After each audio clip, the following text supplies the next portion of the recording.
Hey everybody, late night stream here with Shauner. We had a conversation in the Discord that he said, "Don't stop. We should have a stream about it." So here we are. Um, we often talk about bad gamey designs in tabletop RPGs, but I got to thinking, actually, there's probably some good that video games can bring to tabletop RPGs. Oh, Big Bad's already rioting in the Right, chat. right. um, I think by and large it's a correct thing. This all started when I was saying, there's yeah, we're live. Um, when I was saying, I don't care for the way that Red Dead Redemption 2 plays, in that it feels like a good third, it feels like, of the game time where you're just watching an animation of I bend over and pick a thing up, I bend over and rifle through this guy's pockets, and it's like, once you've seen the animation a dozen times, do you really need to see it 100 more times? It feels like it's just padding things out, and it could just as well be handled with a, the way most video games handle it, where, plus one whatever gold in your, because it's not like the stuff you're picking up is always the most interesting item in the game. It's usually like, I pick up some pistol bullets. I don't need to see my animation of the guy leaning over and rifling through the guy's pockets and picking up the bullets, and then, oh, no, just give me the bullets, man. Just let me press E and then bullets appear in my inventory. Does the animation happen before you even choose what to loot? I think so, yeah. It doesn't wait till I choose this cool Yeah, thing, I, and then it animates you grabbing the cool thing. Yeah, no, it's just a generic like rifle through pockets animation, because you don't know what's on the body until you go enter the animation. Because people add those kinds of animations to Skyrim, because Skyrim Hmm. doesn't have animations. You just Yeah, walk up yeah, to a door, the door opens. You yeah, walk up to a barrel, the barrel opens. You yeah, walk up to a chest, the chest opens. You don't move, but everything else yeah, does. yeah. Some people say, "Hey, we need to make this immersive. We need to have the player character actually Hmm. animate that they're doing something."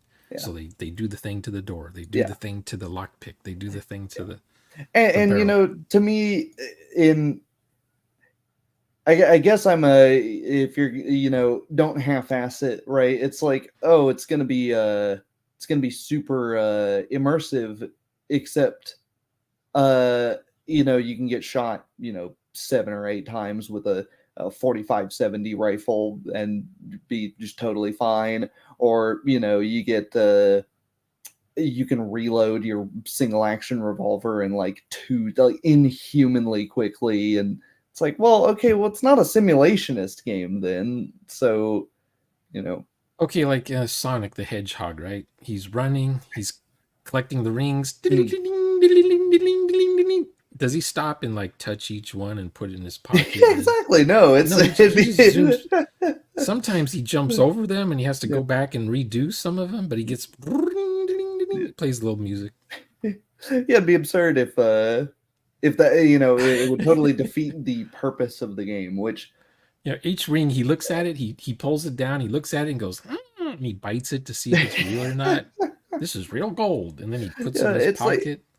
I guess I prefer games like, that will have like a first time animation. The first time you pick something up, there's like a sort of like the recent Doom games, the 2016 reboot, and Doom Eternal. They'll have like the first time you pick up a gun, it'll show, the inspection animation and Yeah, all the guy's that. like, But wow. yeah, yeah, and then And someone loading says, it, and that's a then, real gun you yeah, got there, son. yeah, I'd yeah, hate to but be shot in the face with that thing. yeah, like, that's fine. It's fine the first time it does it.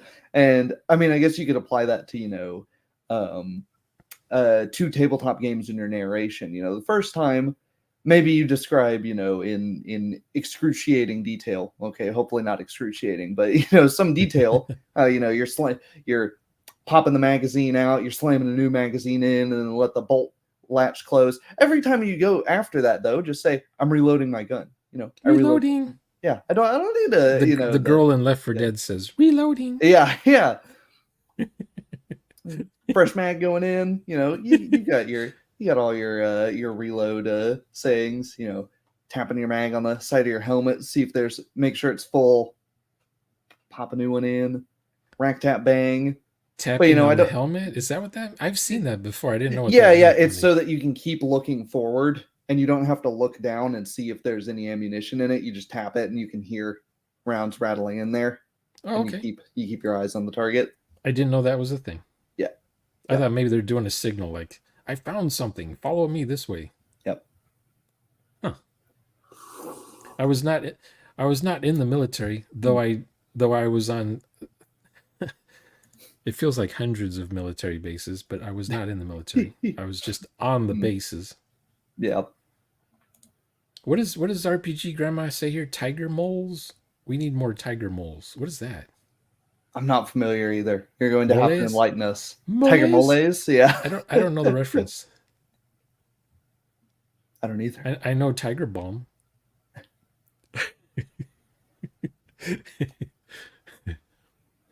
But yeah, What's Big so Bad say? What's WNG has infinite Wrath and Glory reload? 40K. No, It's I don't know not what one that that is. I have played, but apparently it has an infinite reload unless you get a mishap. Oh, So as in you keep firing and you don't have to reload unless the gun jams. That yeah. I just have Dawn of War, and that's Mm, just RTS stuff where you don't yeah, run out of yeah. bullets. That 40K Space Marine is pretty cool. I enjoy that. Um, where was I going with this? So, is there a Yeah. mod that you can install so you don't do those animations? That would. Yes. I Oh, think it's like okay. one of the top downloaded mods is just make it a from Might and Magic game. Oh yeah, yeah, yeah, yeah. Yeah. Okay, now I'm remembering. Wow. Yeah. No, the tiger moles from Which Might and Might and Magic? Weren't there like I 4. 12 of those games? There's so many. A friend of mine says, "Oh, you got to play this game. It's so awesome," and it looked like Foursquare to me. I was like, "What are you guys doing?" uh, This was back in 2000. It's like, yeah. No, oh, Might and this. Magic is Might and Magic is all about building the most broken possible army and like destroying the AI of the game. It's a fun Okay, time. Yeah. so I'm thinking of something else then. Yeah. Those have portals from each level to village. Mm. Um, I think speaking of Might and Magic, though, I think that's the Might and Magic, Dark Messiah of Might and Magic, the first-person shooter fantasy game set in that universe. Really cool game. Kind of a cult classic. I haven't played it in years. I should boot it up. I think there's good tabletop ideas to take from that game, and that is the spells are usable in really creative ways in a lot more than they're often used in normal tabletops, which should sort of defeat the purpose. uh like in that game you have your ice spells. um oh yeah, Might and Magic is like 3 different genres of game. I forgot about the party based I forgot about the party based RPG Might and Magic, because there's also like an isometric strategy Might and Magic, and then there's the Dark Messiah Might and Magic. But you have the ice spell. That's just one off the top of my head, and you can just use it to freeze people. That's just one of it. But you can also use it to make ice slicks on the ground and kick people into walls and push them off cliffs and stuff like that. You can use it to make yourself way faster. You can slide on the stuff and then stab a guy as you're sliding over the ice. And so with this one spell, you can get a lot of different work out of it. And I think that's something that tabletops, the magic system at least, often fails at, where uh, the spell does one thing and that's it. It is you have your spell and it does damage to an enemy. Lightning bolt, it does damage in a line. Fireball, it does damage in a circle. And it's all your different spells are a million ways to skin a cat. So, what good thing from Red Dead Redemption 2 would you use in a tabletop RPG? Um, the fact that the characters are doing stuff in the background. Ooh, There's that's a good one. when you go to your camp it Yeah. feels like the camp is alive. You don't just have it, the NPCs aren't just like sitting there like waiting for you to show up to do Yeah. something Yeah. like Oblivion NPCs. They're just standing there frozen in their shop waiting for a customer. Oh, I And hate that. I hate you're that. the only customer. Nobody else ever purchases things at their shop. Somehow they're in business, but every shop is always empty. Yeah, you need mods to make them go to sleep at night so you can break in, steal stuff. They're not just standing there at the counter all day, all the Yeah, time. yeah. Um, In Morrowind, the shopkeepers stand outside their stores. yeah, yeah, That drives me nuts. It's like the store is always open because they're always standing out in front of their house. yeah, So there's mods to make them go to sleep at night and the shop is yeah. closed. You have to wait till they reopen. Yeah, the scripting in Morrowind's very basic. It's an unfinished game because they nearly went bankrupt after Daggerfall. So what happens in But Red Dead Redemption 2 if you go to a saloon at like 2 in the morning? What does it look like? I think they're just straight up closed. I think you have to break in. Oh, wow. You break in. You can.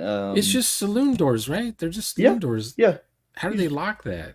I don't So you think don't. they. I don't think they lock it, but I think you break in, and then you get a little trespassing thing, and then Oh, you just wait. walk in Yeah, and somebody. boop, Somebody wait. the Cyberpunk 2077 police show up. Yeah, they don't. You But you turn around and they're all behind you. Like, you where start do you guys shooting come people, from? they would. I remember sometimes you'll have like a drunk that's just sitting out front. He's been kicked out after hours, or Oh, okay. what is it? Because There's in Skyrim they just lock the doors. You can't get in. hey Phil. Now in Yeah, Fallout 3 they say, "I hope you're not trying to break in. I hope you're not trying." they're they all very have polite for they people all they living all in a have post-apocalypse. Yeah. they all have eyes on the back of their head. They look like riffraff. They look like people who would kill you in a heartbeat, but they're concerned about other people's property for some reason. I sure Yeah, hope you're not thinking of breaking into there. yeah. What? What? Whereas people in the pre-apocalypse, they'll watch your car getting broken into in broad daylight and just keep on their way. So yeah. But Phil's yeah, in the chat. yeah.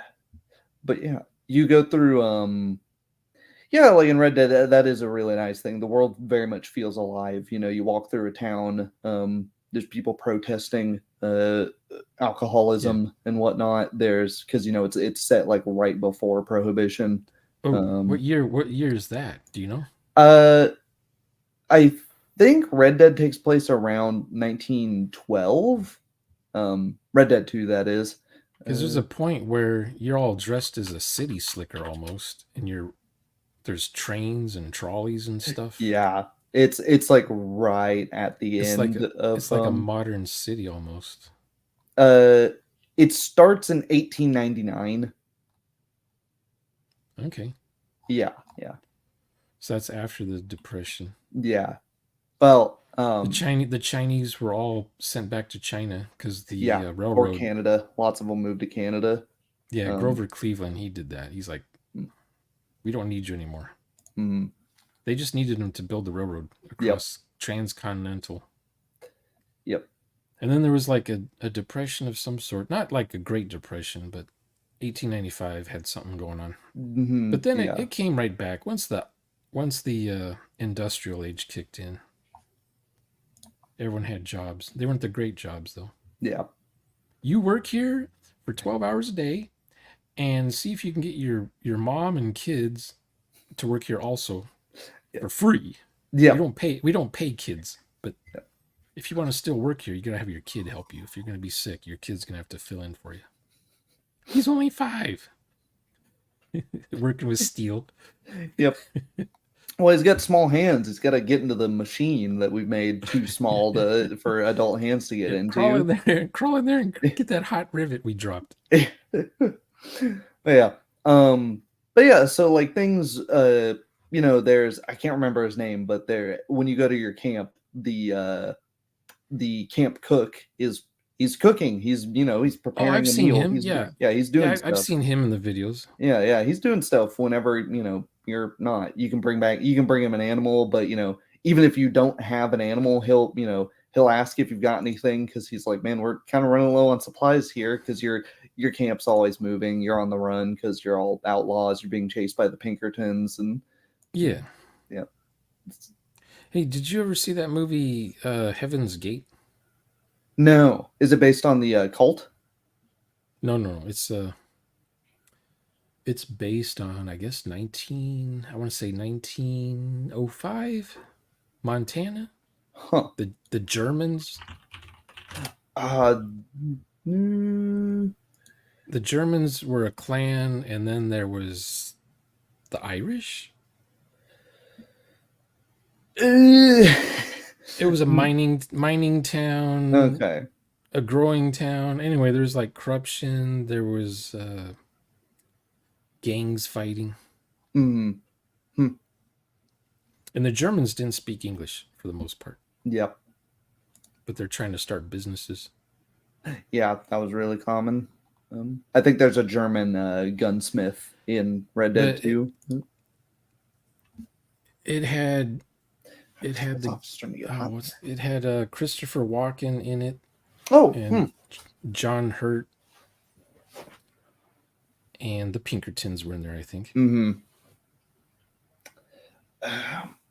The movie bombed in the theaters because it was a 4-hour movie chopped down to 2 hours. So no one in the audience knew what the heck was going on. Yeah, that So then they sounds came about out with right. the director's cut. So now it's back to 4 hours again. Kingdom of Heaven was like DVD. that. It was in theaters. It was like nonsense. The last 20 minutes of the movie come out of just nowhere, and but it looks like Red Dead Redemption sort of came from that movie. Just the look and feel.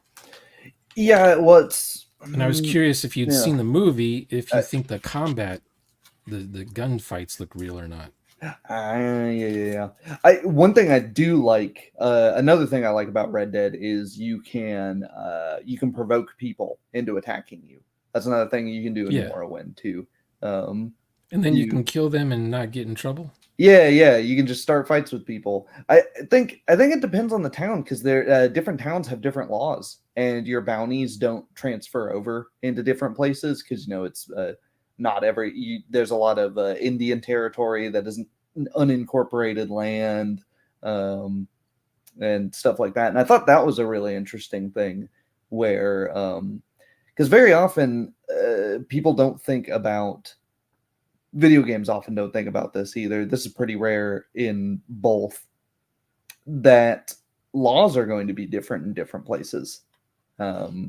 It's they might know if they read the game rules. The game rules might mention, oh, by the way, like Pathfinder has a whole if you use their setting Galarian, there's a like full anarchist, like not utopia because it runs as an anarchy would, but effectively there's like a group of brigands that enforce anarchy in a very paradoxical way.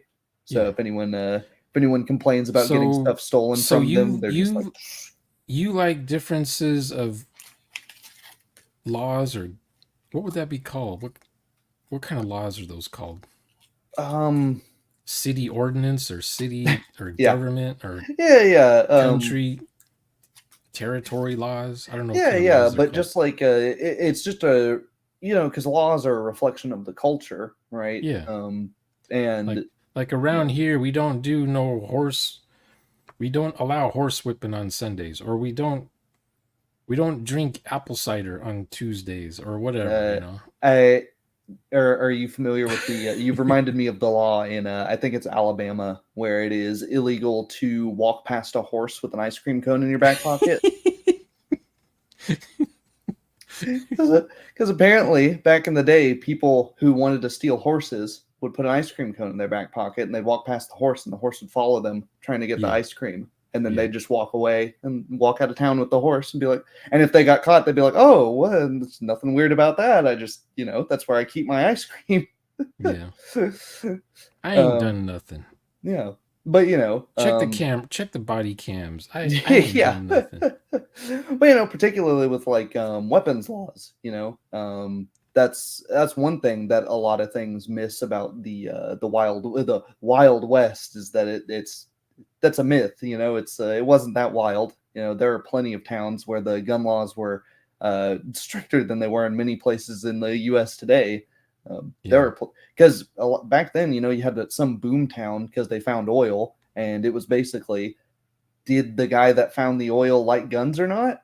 If he Yeah. didn't, then he probably just said, none of you can have guns. I'm the only one that gets to have guns. Yeah. And it's the same thing with everything. You got. I made a video about this a while ago. You got people, just walking around with big military pole arms and long swords and crap into cities they've never been to, and it's like, in most places you had to have a license to carry a sword, like for thousands of Well, years. you'd have to be a knight first of all, Yeah, right? yeah.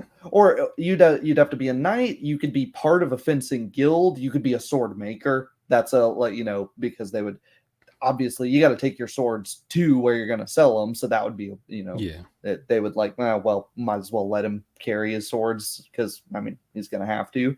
So Yeah. there are a few ways, but it wasn't,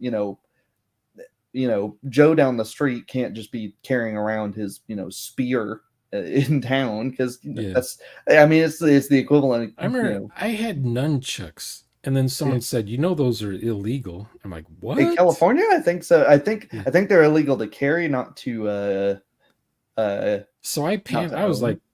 like 20 when I was told this. So I don't remember. I don't have them anymore. Oh, I was so panicking that someone would find out I had nunchucks in my apartment. I was practicing all the time. They were cool. I never knew. I mean, someone sold them to me. They didn't say, "Oh, those are illegal, right?" Yeah, you go to the swap meet and you buy them. well, it's kind of a silly thing because sticks aren't illegal and rope isn't illegal, so it's Yeah. not a not a whole lot of ingenuity required to break the law in that one. Yeah. Also Yeah, yeah, yeah. in I wanted to watch Bartertown, in Mad Fantasy or Max Beyond Thunderdome, they made him collect all the weapons at the front counter there. yeah. Mm-hmm. In Mad Max he's got like 10 weapons he's putting Yeah, on there. yeah. Or Some people are against letting go of their weapons. and that could make for a cool scene, like in New Vegas is a great one that does that. The casinos always ask you to Oh yeah. hand over your weapons, but you can smuggle stuff. You can smuggle Yeah. like brass knuckles or a little a little 22 revolver or something. And it gives you a reason to carry. Oh, why would I ever use that gun? It doesn't do any damage. It has no range. It's like, well, But you can sneak it around. yeah, it's tiny. The game doesn't tell you. Obviously, a spear is huge and unconcealable, and a little 22 is. Whoa! What But are you doing? What are you doing there, jouster? What's yeah. the Black Knight is here, everybody? Yeah. Can I help you? Or are you looking for someone? Yeah. Why is that? Why do you have that? Yeah, careful where you're pointing that thing, man. Poke somebody's So eye out. in Red Dead Redemption 2, in the game, how do you tell what the law is in a town you go to? Trial and error? Yeah, I think it's trial and error mostly. Or is there like a little knob that you I scroll think back and I think forth you can for go each talk. town? You can go talk to the sheriff. I know Yeah. whenever you enter a town, it pops up what your bounty is in that town. Oh wow. It'll tell you when you've like crossed state or territory lines, and it's like, oh, you That's don't have. neat. And then because the I want to say cops, not cops, but the what's the word for it?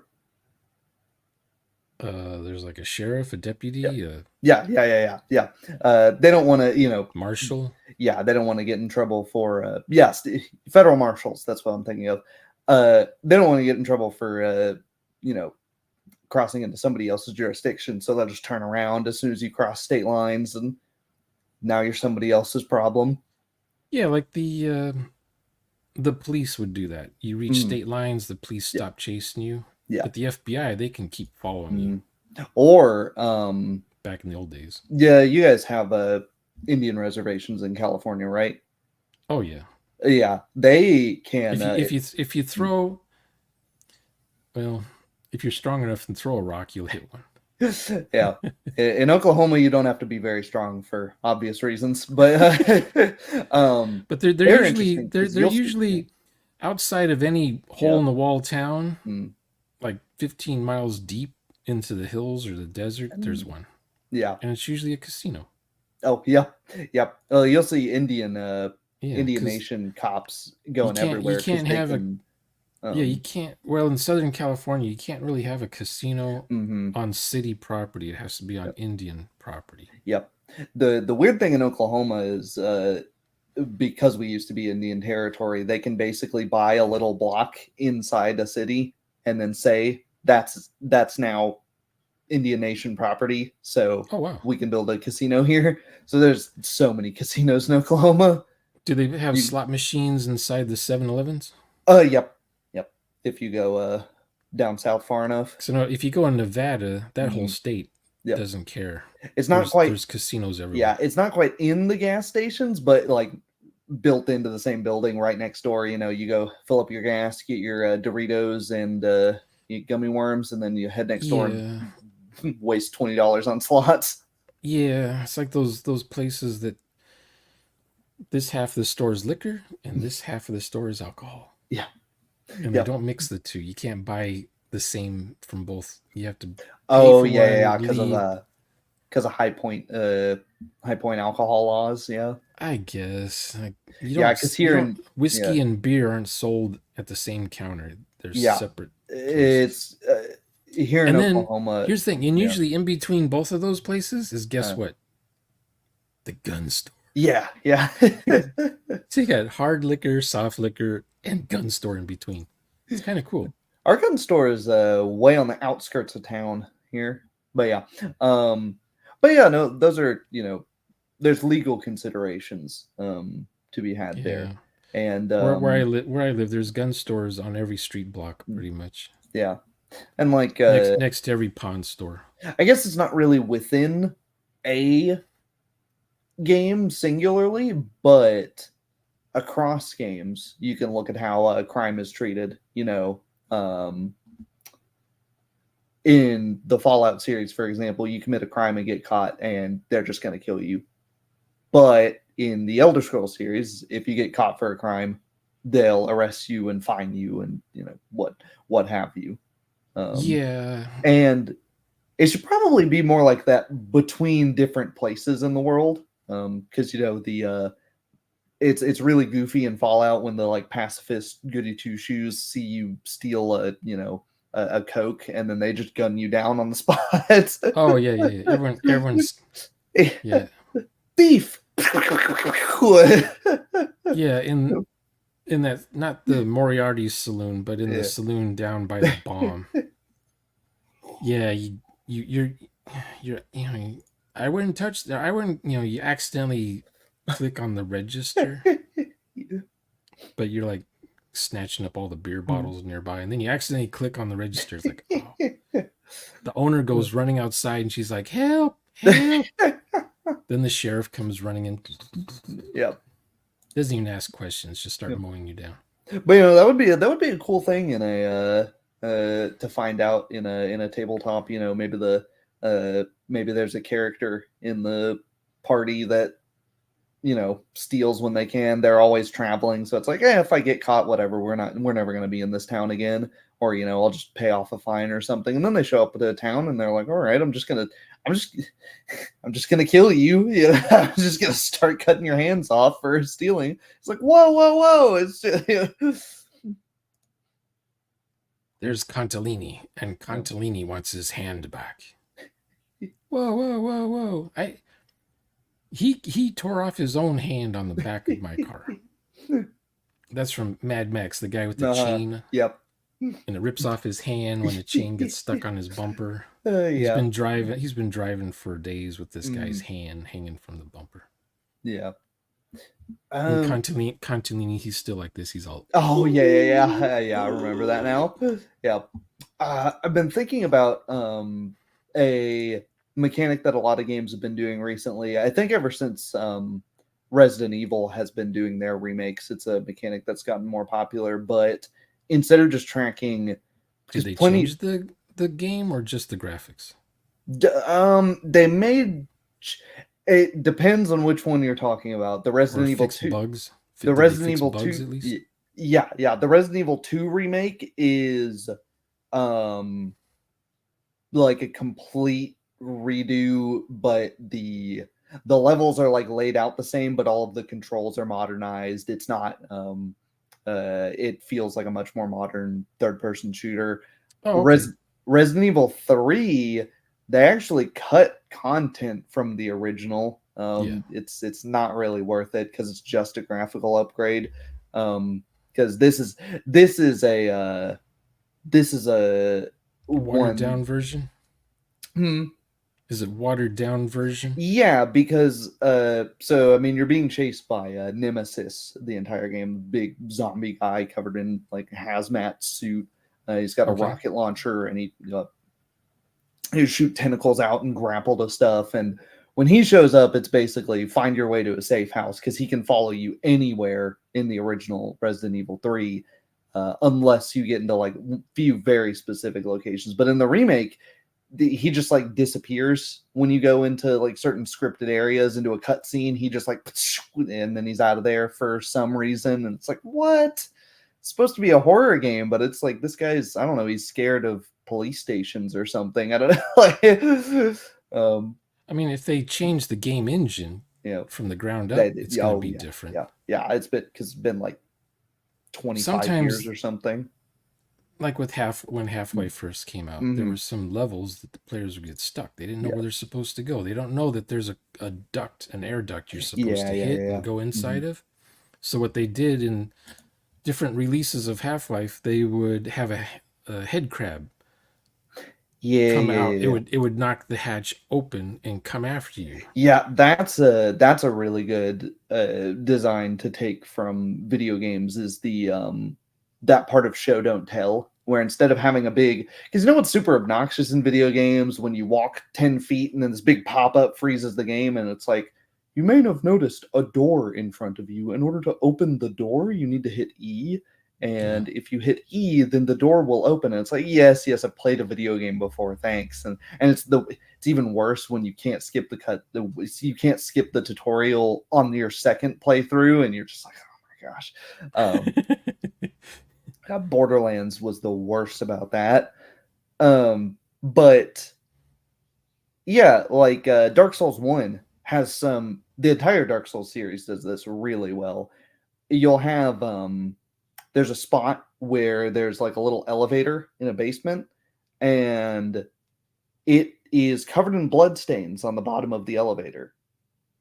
And if you're not paying attention and you just get it, it rides all the way up to the top and just jams your head into the ceiling. Ooh. But if you're paying attention, you roll off before that happens. And the first time, of course, nobody pays attention. But the second time, you go, "Oh, that's what those blood stains were." It's trying to, the game's trying to tell me that, yeah, that's, Yeah. yeah, it's going to Yeah, happen, I but it's usually not. have an NPC Yeah, go ahead. yeah, yeah, The guy's panicked. mm-hmm. I'm out of here. I'm out of here. Yeah, They go running, yep, and the elevator opens, yep, and they get in, and the thing goes, and they yeah, fall to their death. yep, And then you know, okay, we have to take the stairwell then, or we yeah, have to, yep, or there's a way to yep, climb up the cable in the mm-hmm. elevator shaft or Yeah, something. mm-hmm. Because players hate it because when I was learning how to role play, I would have the Mm-hmm. players go in there and then they would die. Yeah, yeah. You killed us again, didn't you? Maybe. And Yeah, I was never thinking, hey, I yeah, should probably just say that didn't happen. Let's yeah. rewind. Let's You go back to a previous save. yeah, you don't want to make a quarter eater in your tabletop. You know, you don't want to be Yeah. playing Metal Ready, player Slug. one. Yeah, you don't want to be playing Metal Slug I where the need more screen hearts for is my player one. cropped in like 1-to-2 aspect ratio, so there's an enemy that's going to appear Yeah. off screen and just like hit you out of nowhere, and you're like, man, and you just have to memorize that guy is going to be there every time. Yeah, you don't want to do that. You want But to yeah. the best mods I have for Skyrim Mm. are things that I use in tabletop games. Mm-hmm. Like if I like a mod well enough to keep it forever in my Skyrim, then it's like this is good enough to be used in a TTRPG. Yeah, yeah, I would say so. Like Like, when NPCs are moving around, they don't stay in one spot. yeah, like I like They have families, they have motives and goals and all that kind of I like stuff. Wildcat Combat, which makes to where you take more damage the less stamina you have. So Yeah. if you're just swinging like a crazy person, then all of a sudden because Or if you use the bow, if you hold the bow, you start your your arms start fatigue. shaking. Yeah, Yeah, yeah, your yeah, fatigue drains just holding yeah. the bow. Yep. And then I would add on to that another mod where if you're fatigued and you're swinging an axe, your body's doing the animation like you have to use two hands to swing the axe.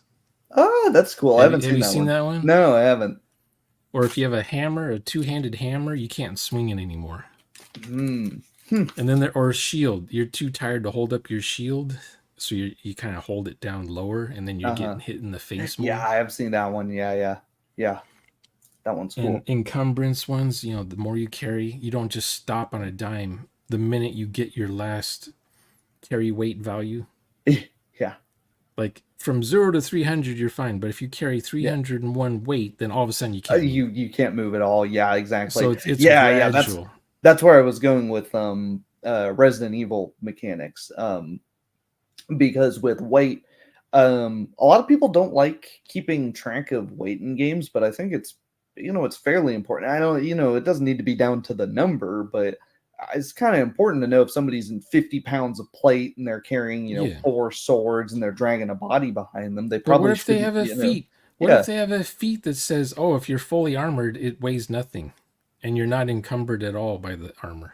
Well, sure, then take that into consideration, because fair enough, there's accounts of a French knight, Fusiko, who could do, yeah, he could do full backflips and Yeah, that's hang from one person. ladders. And That's one person. well, aren't you playing one person in your And he tabletops had a though? feat. And he had a feat. He had Yeah, that feat. see, yeah, exactly, yeah, um, But Joe Average, who only gets to do armory stuff on the weekends, he yeah, probably doesn't yeah, have as much practice hours doing that. yeah. Whereas the other guy has no wife and kids, and he has no other hobbies, so that's all he did was practice doing that. Yeah. He custom built his own armor and weapons and everything. But yeah, Now, what about martial arts? Are they hokey in video games, or can they be used in TTRPGs even? Sleeping Dogs probably has the best use of martial arts in a video game that I've seen. Is Sleeping it first Dogs, person or it's third third person? person. Sleeping Dogs and maybe the Yakuza series too, both for their usage of the environment. You're not just randomly, punching somebody till their health pool goes away. You can grab onto a guy and then you see a trash can, you shove his head into the trash can, you shove him into a phone booth and then, Oh, start okay. slamming the door on him. Oh, okay. Uh, But do you you, get more tired doing that kind of fighting? yeah, you have like a meter that Oh, you have okay. to burn to do some of the stuff. Because Uh, you have to lift a trash can to yeah, throw it like on the guy. yeah, and what was the other one? Uh, I'm Or trying to pick think of up a some others. hammer to swing it at the guy. Yeah, you can pick up random crap laying on the ground. Bowling ball bag, hitting him with the Yeah. bowling ball bag. What's another cool one? Um, Or driving. Is there a decent video game where there's decent driving? well, there's plenty of Sims, No, but no. but yeah, But there's no it's like overhead as far as driving goes. It's not like keep your foot on the clutch and don't let your foot off the brake, that kind of thing. And you have to keep all these buttons you have to push just to go into third gear. In role playing games, the players, I don't have them. If they have a driving skill, that's good enough. They can get into a car or a yeah, hover tank or whatever, yeah. I a think sled, and just go. And then they roll when they reach a hazard of some sort yeah, or an obstacle. yeah, because I would say that's an aspect where simulationism, like you don't you don't want to be playing a racing sim in Yeah. a tabletop RPG. Probably, I don't want to.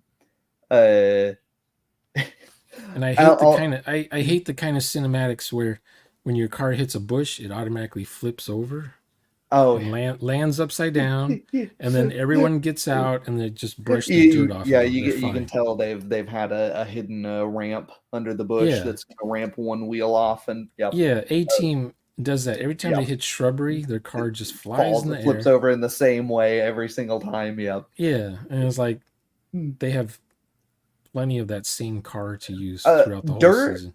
Although as far as Sims go, I think Dirt Rally has some stuff that could offer uh for tabletops. You can consider the terrain How differing much and how huh, much crunch does that have though? Especially when you go off a jump and you have to land on the other ramp. a lot. A If lot.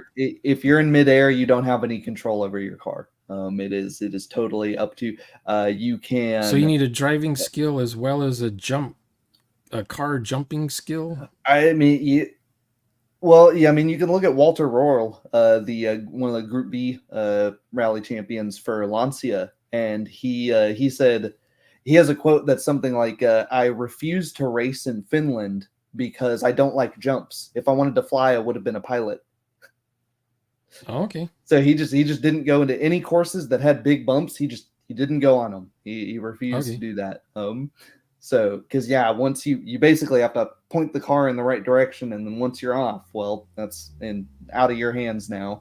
Um, you can affect how the car land behaves when it lands. Like if you really soften the suspension, it'll take those landings better. But if the suspension's really stiff and you didn't Yeah. hold the steering wheel straight, now you're gonna be Yeah. fishtailing all over the place when you land. Um, Yeah. uh, Because I what don't want to else? be doing that kind of stuff.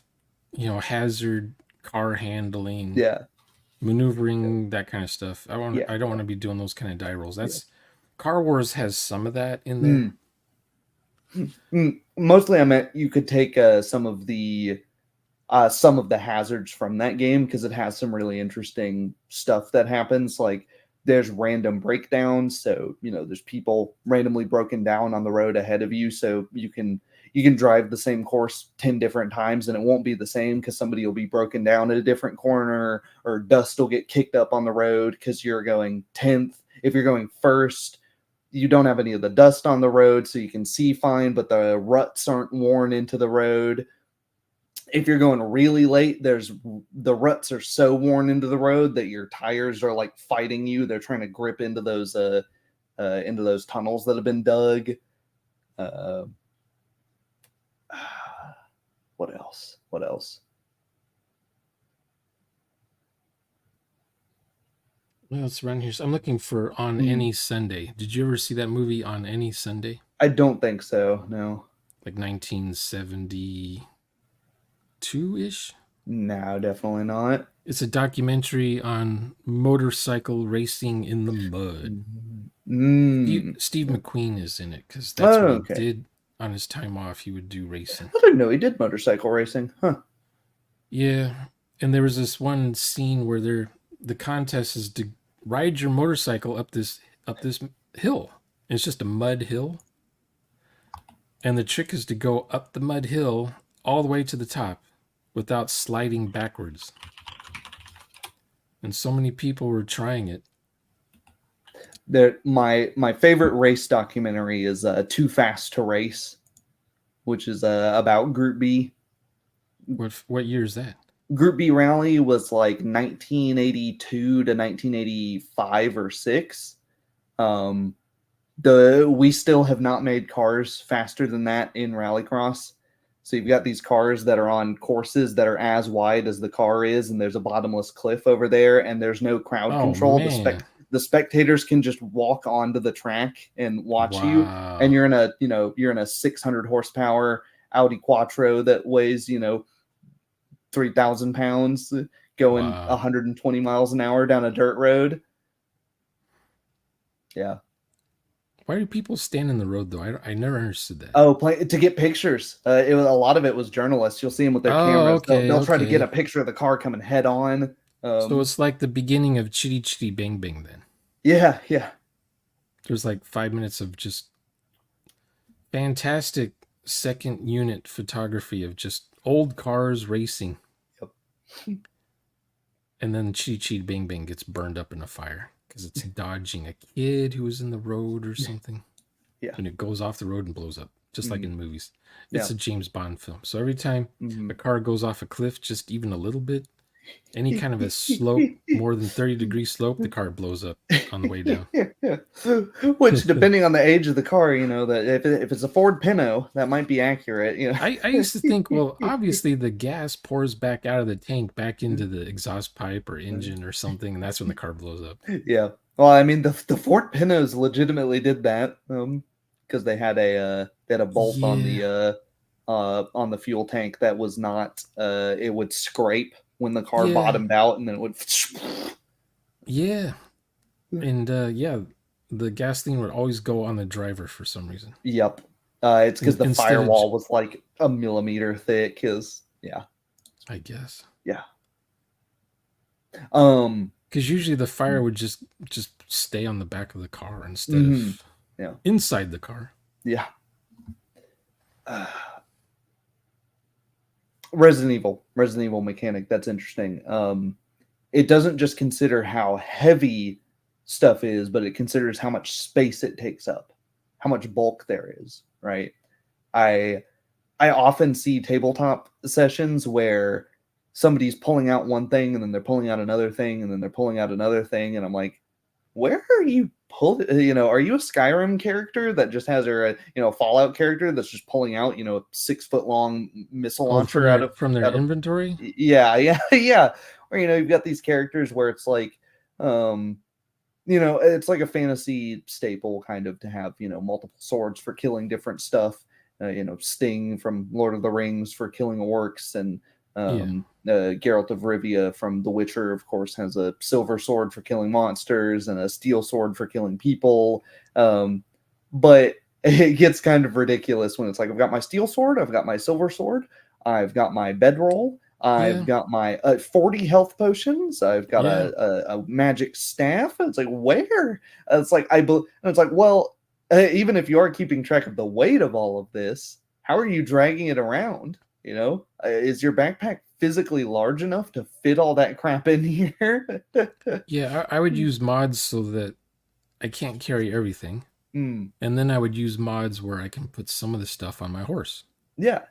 But then it got to the point where the game was too easy because I could just walk up to my horse and I'm going to trade this weapon for this particular dungeon. I'll be right back, horse. Don't go anywhere. But then I thought, okay, I take the mod out. So now the horse is just a horse. There's no inventory saddle on the horse anymore. Just to make it interesting. Because sometimes I want to play a hard game or a realistic game. Yeah. Or just, I want to collect all the things. So I need whatever I can do to collect all the things in the game. And then sometimes I'm like, technically these things don't matter. All these little one-of-a-kind weapons, they don't really matter because you're just going to level up.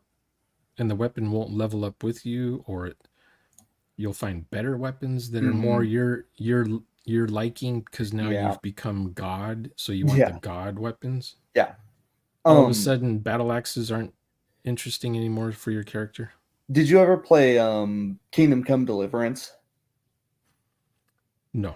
That one, I watched people play it on YouTube, and I watched them practice doing the sword thing. And it reminds me of Warband. Yes. It's like you have to get used to the GUI, I guess. Yeah, it's very simulationist at the cost of being clunky. But the kid's practicing fighting, and then they send him on different chores to do. And the graphics are amazing. I like the dialogue and everything. There's something really cool narrative in that, which is stuff just happens in the world, whether or not you're doing it or not. So it's pretty easy. I had to do it on purpose when I found out it was a thing. It's really funny. when the city gets sieged, kind of not really at the end of the tutorial, but at the end of like the when you're like fully an adult now and you're the city that you're in gets sieged and it gets burned to the ground. Yeah. If you get in jail, if you like go rob somebody or beat somebody up or kill somebody and then get thrown into jail, the game just ends there because you burn to death in the prison. Oh wow. Yeah, so if you time things really poorly, you can just that's just it. I thought that was really cool. I was like, yeah, these guys don't care, where you are. They're showing up to burn the town down. Huh. Could you be somewhere else and then return back to the town and it's burned down? I think so. I can't remember though. It's Or been does it years wait since I've or does played it it. wait for you to come out of the house before it starts the attack? No, it's not scripted at all. I think the only scripted part is that it waits for a certain day to pass because you have like, you can train different things. You can train, making stuff. You can um uh train your sword fighting, of course, do various odd jobs around the town. Mm, I think another interesting thing about that game is the way that you can't just enemies aren't just bags of hit points. I think that's an example of a game that does hit points well, and how hit points should be done, because enemies have hit points, you have hit points, but it's if you see a guy in full, plate armor and you take a sword and just whack at him uselessly, you're not going to do any damage to him because he's wearing the armor that's designed to stop your sword. But in like a lot of systems, armor doesn't make you harder to damage, it makes you harder to hit. And it's not that Yes. hard to hit a guy in full plate armor, it's hard to damage him through the armor. Yeah. Um, so I thought that was a really good thing. You get a big club or something and just start clubbing the guy over the head. Then Yeah. yeah, his armor doesn't make a whole lot of sense all of a sudden. Um, so I think that's a cool that's a Did you, means to did you ever encourage you to see switch that weapons. movie Lancelot Yes, it's been a long time, but yeah, from like the 50s? This is the yeah, hmm 1950s version. yeah, Some guy's got this tin can helmet on, yeah, and this some hulking dude just slams his head with a mace. yep. That was a And yeah, you see his helmet collapses in. I think you see brain matter come out. I can't remember. yep. That was an issue with those early helmets because they were just flat on the top, so you just hit them on the top of the head, and the Yeah. armor's not doing much good. But I'm trying to think what in a role playing game. See, everything I'm thinking of that I would borrow from a video game for RPG and a tabletop is Mm. something modded. Interesting. I'm trying to think of just a game on its own, not modded, that I like that I would borrow stuff from it for a TTRPG. I think mods are fair game. Yeah. I mean, I got like 900 mods installed for Skyrim. So I'm bound Yeah, to have yeah. something that makes the game better, or Mm. I try not to make Skyrim different, just better. Mm. Some people just outright change Skyrim completely, so it's a totally different game. Mm. It's no longer Skyrim anymore. Yeah. It'll look like Dark Souls, or Oh, it'll those look like it'll look like that game you were talking about, the Deliverance one. oh, yeah, yeah, yeah. I was like, nope. I want it to still look like Skyrim. Yeah. It's modded. I mean, better camera, better textures, better rendering, better lighting, but you still know who all the NPCs are. You still recognize them. They just look better, is all. Oh man, Overlord. That's a game series I haven't thought about in a while. Did you ever play any of those? Never heard of that one. You play like a dark lord that controls a bunch of little goblins, or I think they're imps actually, but they all have a sort of an RT. It's like a hybrid hack and slash RTS. Like you control your main dude, and you can run around and swing your weapons and So it's like whatnot. Diablo and Warcraft combined or something? Yeah, a little bit. Basically, you've got like normal I guess more like dungeon. Yeah. But Dungeon if you Siege? Yeah. Um, but you have your normal controls where you swing around, and if you use the left stick, I'm not sure Yeah. what it is on PC. You send your dudes running around to various things, so you can assign you just point. It's very elegant. You just flick the stick and you just point at an enemy, and then all the imps run after him and start ganging up on that guy, and then Oh, you can go fight them.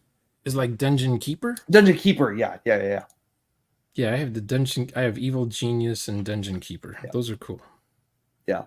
Oh god, yeah, the hippie elves that are they're trying to save like cows and What was the uh reverse? What was the reverse of Dungeon Keeper? um There was one where the good guys are protecting their castle from the demons. yeah, I think that was a thing. it definitely was because there's But I just had quite the a few. one where the you're in control of the dungeon and you're trying to kill off the heroes that are trying to Mm-hmm. do stuff in the dungeon. Yeah, that's a fun one. Yeah, that could actually be that would be an interesting inversion on a tabletop. It would that goes to explain why the dungeon is there, because in so many, I'm sure you've seen the terrible tabletop sessions where everybody's in a dungeon and you're going, okay, why are they in the dungeon? Is it just to get money? It doesn't seem worth it because they're like Yeah, dying left and right. And then you go, well, wait a minute, who built this dungeon in the first place? It doesn't make it. None of the designs here make any sense. yeah, Nobody is the guy who built the dungeon still here? Is he in it for money? yeah. Like what? you know, I wish the um, players would ask those kinds of questions, but they I never do. I found myself sitting at games asking those questions to myself and going, I So no one ever wonder. asks who Yeah, built this dungeon. Why? Who yeah, built? It used to be a fort, maybe at one time. yeah, Who lived here? yeah. No one ever asked those questions. People, guys have built this giant sprawling underground complex, and it's like not caving in Yeah, somehow, and my it's favorite is the fortress, mm, the castle wall fortress, up on top of a hill, technically near a volcano. The volcano erupts and the lava pours down on top of the fortress, but the mage or whoever put up a little shield of some sort, and then the lava just forms this dome that it hardens, and then everyone inside the place dies. They're trapped inside there. Years later, centuries later, the lava dome is starting to erode. So you got this cool thing with the yeah, fort. Looks like it's underground. It's yeah, got a that'd be little cool. ceiling with some crack and moonbeams, sunbeams coming through the crack. And everyone who lived in the fort uh, is a, is undead because some necromancers were doing stuff, and they call it Wolf Skull Cave in Skyrim. Hmm. If you accept the quest, if you don't accept the quest, you don't get to go in the cave.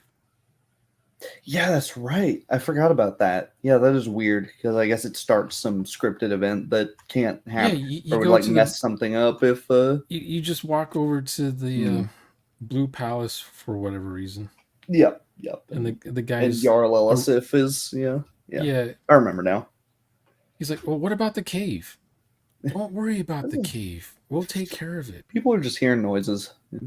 And then when you talk to Falk Firebeard, he's like, Hmm. oh, that old thing. I Yeah. wasn't gonna do anything about it, but Yeah. if you want, you can go check it out. Mm. Probably nothing. I like it when they say you're just gonna find a bunch of ragged bones. Yeah. Yeah. And then when you come back, Elisif's all, she's like, I heard what you did for Falk. He told me. When did he tell you? You were staying. How did he even know? Yeah. Yeah. I Yeah. hate it when you do something and an NPC already knows you did the deal. Yeah. They're, Well, they're all psionic. in the Elder Scrolls, very early on, I think it's either Daggerfall or Arena, the first or second game, they mention that there are telepaths that the Empire employs to spy on people. but there is no Okay. telepathy magic in any of the games. Yeah, you're right. I always thought That's that was, that's that's a good way to explain it, though. yeah, maybe that's, that's You, hidden you go you lore. go back to your Vasker. The You you you say Penitus you say oculatus, or yeah, you say that you rescued somebody, and you come back yeah. to Vilcus or Farkas, and they're like, "So we heard. Hmm. Here's your reward." Yeah. I like doing that stuff as a like show don't tell, especially if like the player characters have been hired for a job and their employer expects them to fail, and so they're like, when they don't notice, they slip a bug on them or so, or cast some spell that they can look at them through a crystal ball or whatever at the distance, and then they come back and yeah, they're watching you on the family crystal ball, and you come There's back and they're something, like, oh wow, we didn't, yeah, good job. And they're like, don't you want proof that we did it? No, we know. yeah, like you come back saying, "Hey, I killed the giant. Yep. You've done us a great service. Here's your reward: 100 gold. a Yep. 100 gold for Oh killing a man, giant." jeez, yeah, and uh, Yeah, that's you have to mod it so that the yeah, bounties are worth the effort. that's something that I think New Vegas, and to a lesser extent Fallout 3, does way better. Is you can barter for your pay. You think, that's crap, that's not worth that. You can Yeah, go, yeah. no, no. Or you can skip a bunch of like menial labor. Like there's a unmarked quest in New Vegas where you have to go. You can either tell the guy like, hey, why don't you just set up your tooling at the factory differently to get this done? It's going to be worth it for you in the long run. You're probably going to make a bunch of profits, or you have to collect a bunch of scrap metal, and it's like, I don't want to go collect a bunch of scrap metal, dude. Just figure it out, man. Yeah. But in Skyrim, you would just have to what's her face in Kynes Grove somewhere, where she's like, I hate bears. I need you to get me a bunch of bear pelts. Oh, It's that's like Iverstead. Iverstead, yeah. And it's like, in in a better game, they would have an option where you convince her that that's a stupid idea and you should just live with the bears, and actually the bears are an important contribution to the ecology. Usually I would just metagame if I feel like it, Yep. so that I already have the 10 bear Yeah, yeah, things. yeah. Here you go. Oh, that's so convenient. Yeah. Oh, you mean these? Oh, here they are. Yeah. I feel like I'm playing Groundhog Yeah. Day Yeah. when Bill Murray knows what he has to do on the last day he's there. There's some places in Skyrim where that's slightly cleverly written, where you can go out of your way to do something. You go through Bleak Falls Barrow and you find the stone before you even get the quest, Oh and yeah. that's a cool thing to happen, where the player characters pick up some ungodly magical artifact that none of them know what it is, and they're just like, they chuck it in their pocket, and then they head into town, and some wizard's like, what the hell? You've got the long lost orb of whatever, and like, huh, like, yeah. I Put think that I've away. What are you doing with that I thing? think I've broken the game one time where I went to Bleak Falls Barrow first. So I get the Dragonstone. Hmm. I don't even ever talk to anyone in Riverwood. I don't talk to Delphine. I go to Dragon's Reach. And how's that work? You tell the I Jarl I about the dragon. I guess the guard stops me. What do you want? And I say, well, there's dragons. Oh, okay. So I talk to the Jarl, Mm. and then he says, hey, I need to talk. Let's talk to Farengar. Farengar, I found someone who will help you with your little problem you have. And then Farengar's like, oh yes, an assistant. And then you can say, oh, this Dragonstone? Because normally Delphine is there when you bring back the Dragonstone, if you're told to go get the Dragonstone. Ah, yeah, yeah, yeah. Delphine will be there and she'll say, You got that all by yourself? Good job. But you don't know it's Delphine because she's Mm-hmm. dressed up as a thieves guild person or something. Yeah. Yeah. She's not the innkeeper like you saw her before. Yeah.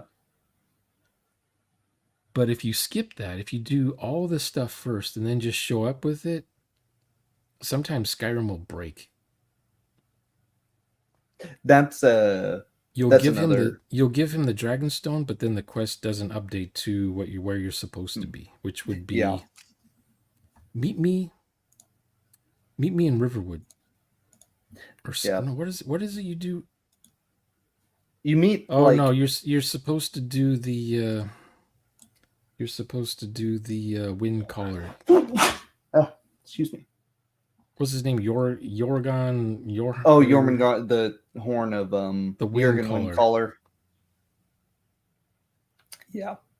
Yeah, you're Go and told. find our Yeah, MacGuffin yeah, that's right. and That's right. That's right. yeah. The quest to go talk to the Greybeards. Mm. That doesn't trigger. Or it does Yeah, trigger. yeah, yeah. It does trigger. You've got the horn. Or no, the horn's missing. Yeah. You go to You got Riverwood yeah. and you've never met this Delphine yet. Yeah. Because there's a note that says, go to such and rent the attic room. Yeah, something like that. And she says, well, we don't have an attic. But then she says, oh, I think you're looking for this. And she hands you the horn. Now, those things, it's a main quest thing. And if you break something with a mod or something, you can never get past that. And then you have to go on the internet to find out what stage you have Set to. stage 80 Yeah. or something. Yeah. Yeah. And then, dun, dun, dun, dun. And now the thing starts up where she's like, Kynes Grove. That's where we're going, Kynes Grove. And then you can either follow me there or meet me there later. You're up, whatever. Yeah, that's kind of a cool part of that is she doesn't it, you it's really underwritten and unfinished, and it could have been so much better in Skyrim, but you start to sort of build a reputation, but people still aren't quite sure. You've got guards talking who haven't seen you that are like, maybe I'm the Dragonborn and I just don't know it yet. Oh yeah, uh, yeah. the world events change for like 30 minutes and then they just never change for the rest of the game. But that's the interesting thing is that she doesn't just take you at your word whenever you show up. She's like, all right, whatever, the crazy old men on the mountain might believe that, but I'm gonna need to see it for myself. And yeah, someone's been painstakingly modding all the dialogue in Skyrim. So there's like the Imperial dialogue overhaul. Yeah. The Stormcloak dialogue overhaul. They all just say the same thing. The guard dialogue overhaul, so that they notice what you're wearing and they'll make comments. Or they look at your skills and they can tell you're a mage or a fighter or a thief or a smooth talker. I think Morrowind had some of the most clever writing around having an immortal character.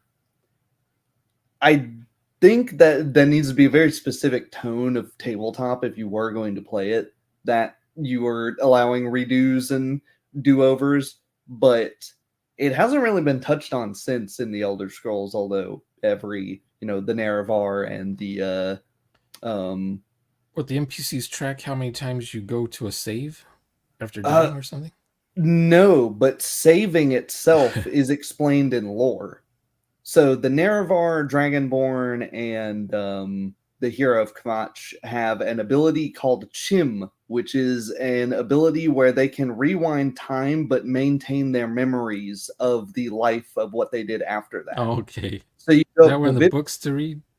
Yeah, you go up to Vivek in Morrowind, and he refuses to fight you because no matter how much stronger he is than you, he knows that you can just keep reloading the save over and over again, and eventually you will kill him.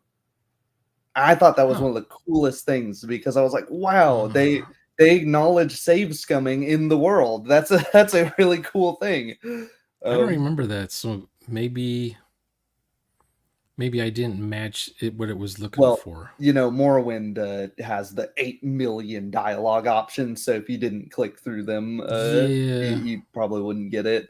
Um, but yeah, I think that's Was Vivek a savant that could tell you all the lore about Morrowind? yeah, pretty much because he's one of the tribunal. He's got the city named after him. He's done Yeah, all of the because usually um when I talk to the savants and I find another one, I kind of think I know everything about yeah, but the cool thing is Morrowind. there in But there's always Morrowind. something. There's always I think something else. Morrowind has such well written NPCs because if you take if you take what they're saying at face value, where it's like, wow, this guy's a god, he's got a city named after him, and he's got all this stuff.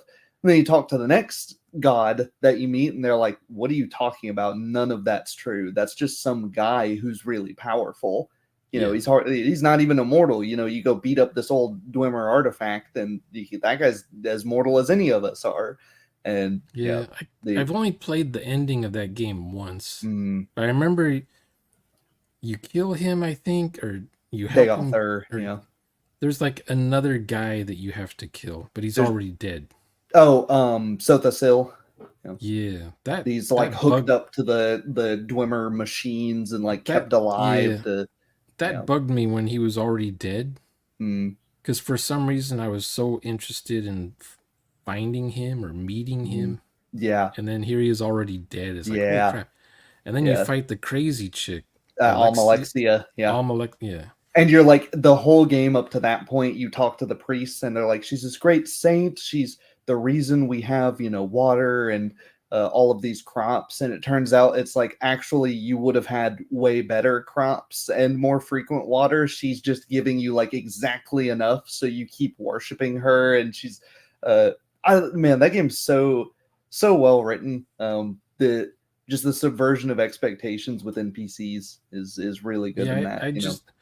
I just remembered not being prepared for the fight with Yeah. her and just Oh, getting yeah. Yeah, because it killed comes out of constantly. nowhere if you're not reading between the lines that like this lady Or is or if yeah. or if you're playing on a computer with slow frame rate, Hmm. Yeah. you don't Because even know what's going on. oh god, yeah, because she casts like a million spells and Yeah. um well, it's interesting because in there the only person that's telling you like pretty close to objective truths is the antagonist, Dagoth. You can go to him before you fight Almalexia, and it'll tell Oh you yeah. he'll tell you like the tribunal are false gods that killed you in your prior life, and they're gonna do it again. They, um, That's true. and you can go, "What? You're evil. You're clearly not telling the truth." And it's like, well, actually, he is. So are you a fan of boss fights in video games? If they make sense. If I like when I like when boss fights have a reason to. The boss has a reason to be where they are.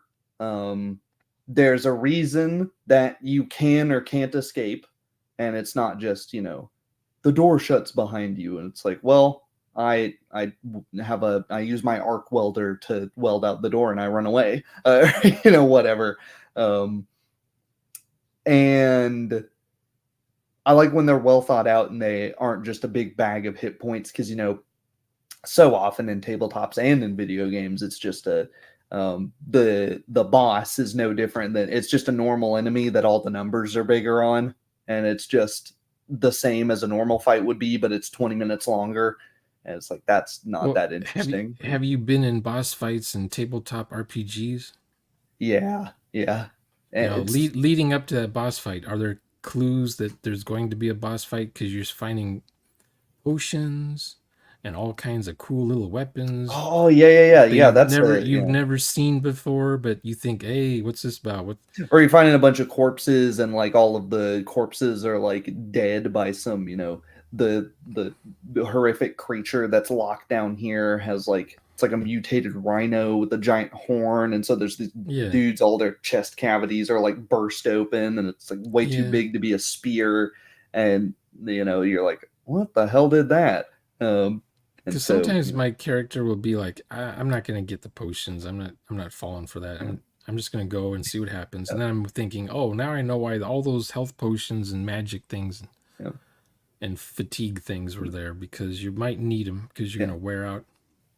And it's Or you like what run you it. Yeah. said. It's basically uh, a fight, a fight for attrition. Your Mhm. HP attrition. Yeah, a health tax, as it's sometimes called, where it's, the fight isn't expected to kill you, but it is expected to hurt you enough to where maybe the next thing can kill you, or Yeah, you'll have to consider if you even want to get into the fight. yeah. I You'll use yeah, up your enchanted weapons. You use up all your health potions, and I like and doing that when it in your makes sense. armor, but you Like, get rewarded with armor or yeah. better weapon maybe, Well, which what you I think like I doing, could have used this before the fight. sometimes is having, some guy hire the party of adventurers, like there's some crazy thing locked in my basement, can you go kill it? And then, he unlocks it, everybody goes in, they barely kill it, but they're all, they're grievously wounded or whatever, and he's like, "Oh, thank you. I'm not going to pay you. Thanks for killing the thing. And if you've got a problem with it, well, I'm standing here perfectly fine." Or, it's some empire is killing two birds with one stone. They're getting rid of these obnoxious adventurers that are poking their nose in business that they shouldn't be, and they get rid of this horrific monster that just go in and try to kill the party right after they've done fighting this big thing. Yeah, yeah. Back some. I like. I mean, if there's some cool story, like you do something and the guy says, "Thank you so much. Now I'm going to get the glory for what you did. I'm going to get the credit for what you guys did for me." Hmm. And they don't need you anymore, so they try to murder Yeah. you. Yep. That usually happens a lot in Elder Scroll games. Mm-hmm. Yep. Sometimes instantly, and it makes, oh my god, like you're getting cutting the guy down for the golden claw, and he just immediately turns and runs, and you're like, "Are you stupid?" Yeah, Like, but I like watching the different ways he can die. yeah, run into a pressure plate, get smacked by the wall trap, get killed by Draugr. You can kill Yeah. all the Draugr and let him get really far, and Sometimes he dies too quick, so I go back to a previous save because I want to watch him die. I love everyone. Always has to in a New Vegas follow like some of the random encounter NPCs because they'll just spawn in, but they won't despawn. They'll wander. They'll go on like their routes after they've spawned in from their random event, and you can just follow them, see where they go. Because like they oh, Malcolm Holmes, the guy, as soon as you find your first like limited edition bottle cap, he walks up to you to tell you like watch out for people trying to kill you over those things because he has telepathy and he just knows that you have that cap. He noticed Yeah, that cap despite the fact that he didn't exist, yeah, 15 minutes before you picked up that cap. But you pick up that cap, he follows you. After he's told you that though, he has nothing. He doesn't do anything, and he just wanders off, and you can go yeah. follow him, watch him If I get have killed by rad scorpions or something. Yeah, if I have free time, I'll follow an NPC to see Mm. where they actually go to. Mm-hmm. Like the guy who says, "I've been bitten by a vampire. Can you heal me? Here's a health potion." He's like, "Thanks a lot," and he goes running off. I'll run after him to see where he actually Mm-hmm. goes, and it pisses me off when he just disappears. Yeah. Uh-huh. It's like, God damn it! But then some people are like the old woman who says, or she's not too old, but maybe in her 50s. She says, "I ran away from I was kidnapped by bandits and I managed to escape. Can you tell me where the nearest city is?" And you're usually standing outside Whiterun. Yeah. He says, Yeah. "There's the Like town over that's the there." And she's that's like, the "Thank you so problem much for your is help." Skyrim's so small. There's so few places in that game where you can't just look and immediately see Yeah, civilization because there's so much. And that's another bad thing that a lot of games do is they have these horrific bandit problems, and yeah, you look at the population and it's like, what has happened that I know banditry gets bad during wars, but like 50% of the population is bandits. Come on. Yeah, Like, yeah. There's more bandits than the army. yeah. There's like 3 farms that are providing all of the food in the world. Yeah. But the lady, she'll be dressed up in a prisoner outfit, and she's like, "Thank you so much. If you're curious, it's over at Mistville. No, what is it? West Mist Miss Watch. Vale Keep. No, it's the watch. It's the Mist Watch Keep. Oh, Mistwatch Tower or something. Yeah, it's the one where the Mm. husband's like, Yeah, I'm yeah, looking yeah, for yeah, my yeah. wife. Yeah, and she's the And then bandit leader. That's a funny one. yeah. Yeah. So that's where you end up going. But if you follow the lady where she runs, she goes to the farm and starts farming. Mm. The guy who says, it's a bit nippy in the air. I feel a nip in the air. It's bad for my crops. Yeah, that guy. He Dude, always you dies. live in Antarctica. Why? Yeah, if you become his friend, he will give you 100 gold if his house blows up with him in it during the Civil War. Oh yeah, because you'll get like a A inheritance. trebuchet Yeah, an throws a inheritance thing at tax. his Yeah. house. But if you're not, if I was his friend, I was pretty sure I was a friend. But after the Civil War, I never got a letter of inheritance from him. Mm. So I thought, oh no, my game's broke. Yeah. But then I realized, oh no, I just went back so far in my saves that I just never met him. Yeah, That could that's happen. a cool thing too. Having when you can tell something happens because some courier runs after you and is like, oh, I've got a letter for inheritance, and you're like, oh no, who died? And then you're like, wait, somebody died, what happened? And you go and something's been some vampires attacked somewhere just because you brushed past the place on the way somewhere else and triggered the vampire spawning script, and they just went crazy and started attacking everybody. And yeah, what I would do in my last playthrough, I would just make everyone immortal as I met them. Mm. And then the minute I make them a regular person, they Mm. would be killed in like 3 days. Baldur's Gate 3 has some pretty solid dialogue from what I've seen, and some pretty decent options. It seems like they've thought of a lot of the things that you could possibly say. You could play quite a bit of a variety of things. My problem with Baldur's Gate 3 is the illusion gets broken whenever you realize nothing moves in the background. You can spend as long as you want on every individual thing, and things don't get worse. And You it's mean like the places freeze while you're away? yeah. So you can come back and there's supposed to be mind flayers that are like infecting people and subverting everybody. And you don't know quite who's going to turn into this weird tentacle monster and take over the town. But it just doesn't happen when you're not there unless it's explicitly on screen. And I think the best video games have stuff happening off screen, and then you don't see an NPC; they don't just disappear. They're still doing stuff. Well, I hate it when an NPC dies and I don't know where they're at, and I'm in Mm-hmm. panic mode because I've Yeah, played Skyrim for too many hours. yeah, And it's like I've not seen this person. I have not seen this person for at least 6 game months. What happened? There's no tombstone for their body. They're not in the Hall of the Dead. Where are they? So I do the cheat that says teleport me to where they are. yeah. Move to And they're trapped in someone's house and they don't have a key to get out. So for 6 game months, someone's been trapped in someone's house. The minute I pick the lock of someone's house, people go running out of the house. Well, it depends. If you've already set like a quest line in motion, then a timer starts. But there are very specific timers that do and don't start. It's not like Daggerfall, where right at the beginning of Daggerfall, there's already a fix. The world was already started moving.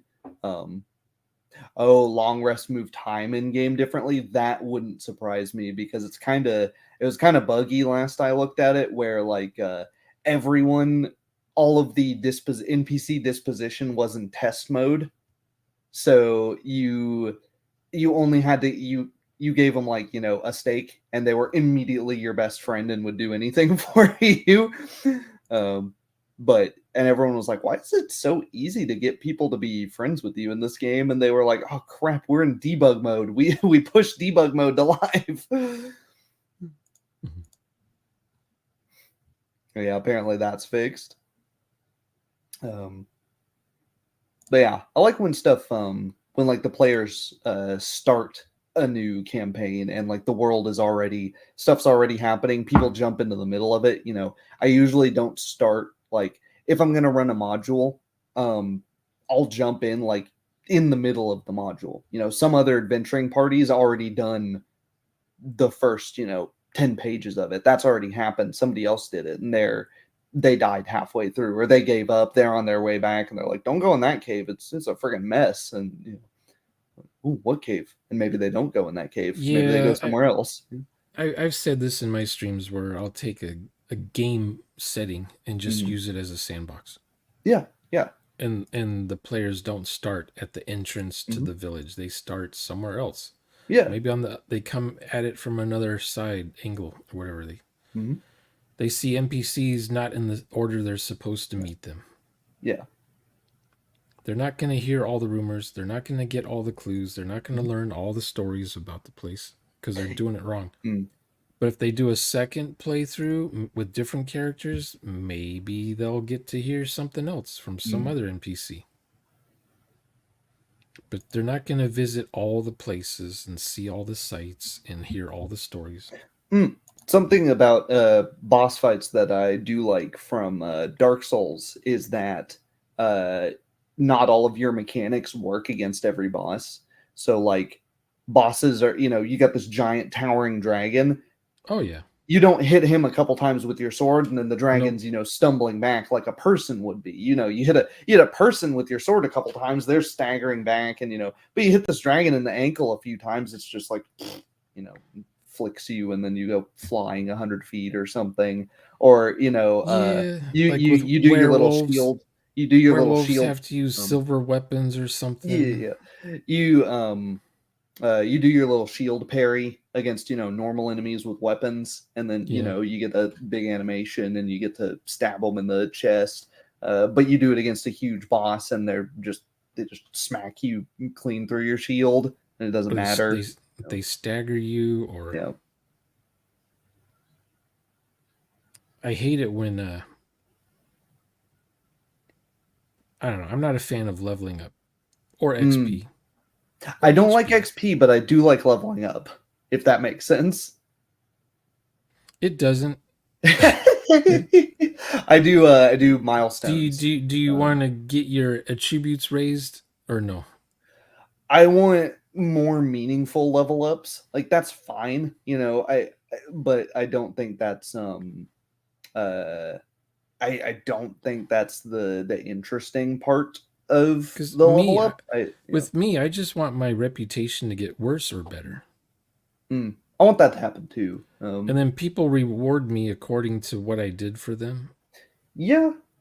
And some rewards have some things, some missions have better rewards. Like, hey, we'll fix up your ship really good if you I do mean, this for us. like I guess a good example would be like Grand Theft Auto doesn't have XP, but you can, you know, you go to the gym, you work out, you get stronger, uh you Like The spend all Sims. you spend all day sprinting around, you get better at sprinting around, you get more stamina, Yeah.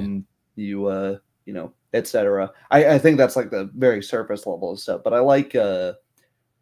I think you mentioned something the other day, which was like, you know, after you've played the same character 2 or 3 times, you don't want to play it anymore. I think that's where leveling up comes in, is that when when your character's got real mechanical growth to them in addition to the narrative growth, it's easier to keep playing them because they're a much different character. And you know, like the way a level 20 wizard in Dungeons and Dragons looks at the world compared to the way a level 1 wizard looks at the world should be way different. It should totally change the way you play the character as a person, when first they can wave their hand and they might be able to shoot a little a little bolt of energy and do a little bit of damage to somebody. That's a cool party trick. It's kind of practical. Level 20 wizard, you're waving your hands and you're moving castles around and summoning Yeah, dragons out of the ether. That's you're messing with the atomic level. yeah, yeah. It's like Dr. Manhattan and Watchmen. I would say he Yeah. levels up, right? Because he starts out pretty strong and he just gets insanely more and more strong as the time goes on. Because Does he? because first all he can do is reconstruct himself. In the first chapter of the comics, that's all he can do. He can just when he Okay. dies, he is so at level 1 he has one power. He can reconstruct himself if he dies or if he gets injured or something like that. He can basically make a new Yeah. body of himself. And then he figures out, oh, I can actually reconstruct anything. I can reconstruct other stuff. So then it's level 2. He's got a new power he can use. So is he? Do you think he was always powerful and he's just learning about his powers? I think a level is a Or really nebulous thing. It is can is be whatever converted him into whatever he is hasn't finished doing the conversion? Mm. I'm not sure if it's explained. I think if I remember correctly, it's more the first one. I know the I Zack got the Snyder. comic book. Yeah, I got the motion comic yeah, book. I got the movie. yeah.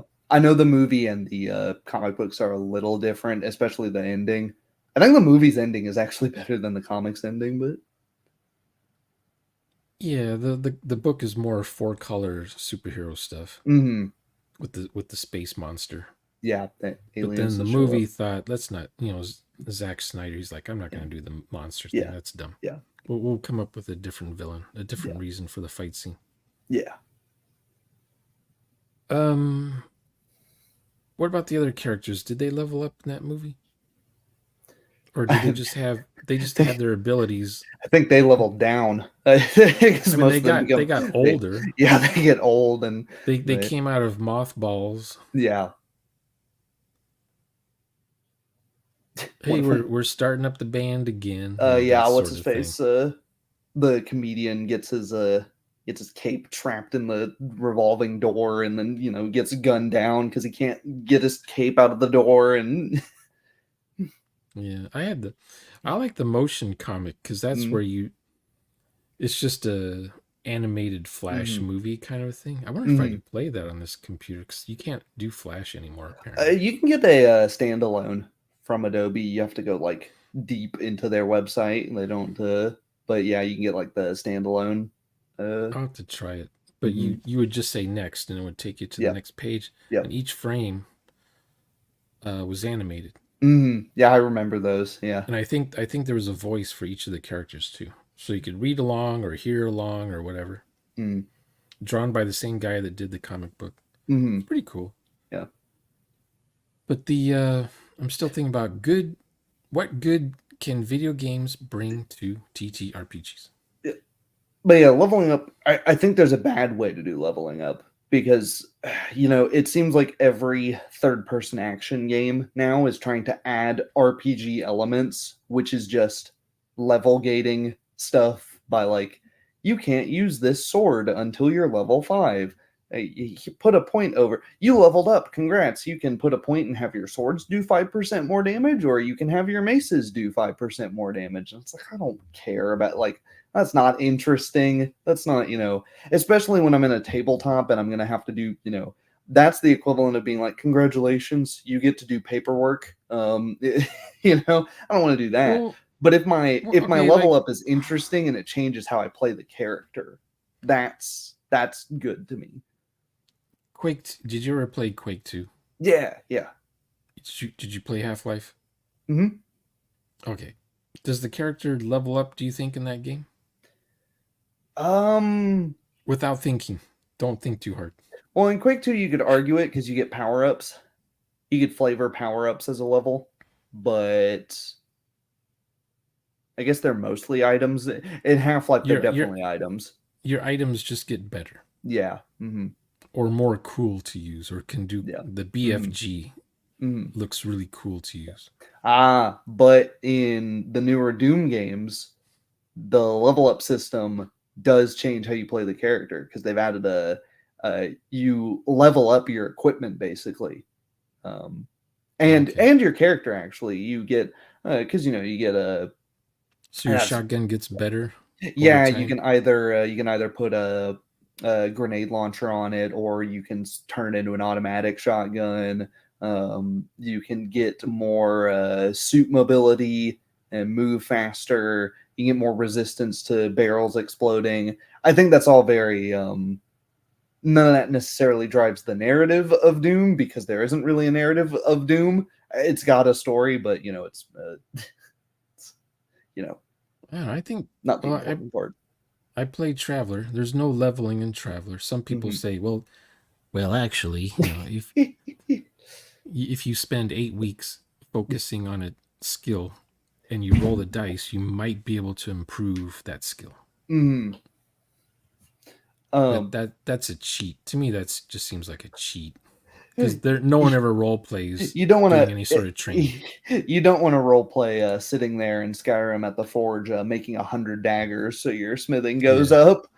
yeah. That's the boring part of leveling up. Yeah, Written Lies says time played supports leveling, campaign equal leveling, short sessions no levels, just achievements. And there are games like Shadowrun. Shadowrun doesn't have levels, but it does have the karma system. You get karma for completing jobs or tasks, or even failing at them. You just get less of it, which is sort of to show your experience in a task. And you can spend that on um, different stuff for your character. You can get better at skills. You can get better at, you can get some weird mutation that might totally change your character. You uh, get some mission to go into uh, the bombed out parts of Chicago where it's all nuclear radiated. You get some karma from it. Maybe you spend that karma on some weird third arm or something that your character's grown. I like that sort of leveling, right? Where the level up isn't just It's a it feat it can be as or simple a as perk. I shot my pistol a lot, so now I've got another point in pistols. I'm better at pistols. That's fine too, you know. But uh, yeah, Let's say uh, you do mm, like 6 critical hits with your gun. mm. You can go up 1 point in gun skill or something like that. If you're counting how often you do a critical hit with your gun. Mm. But at the same time, I'll do this. Every time you use your gun, it degrades a little bit. Everything So, should be role played. But yeah, it's definitely leveling up but is in too often Traveler, it's not role played at all.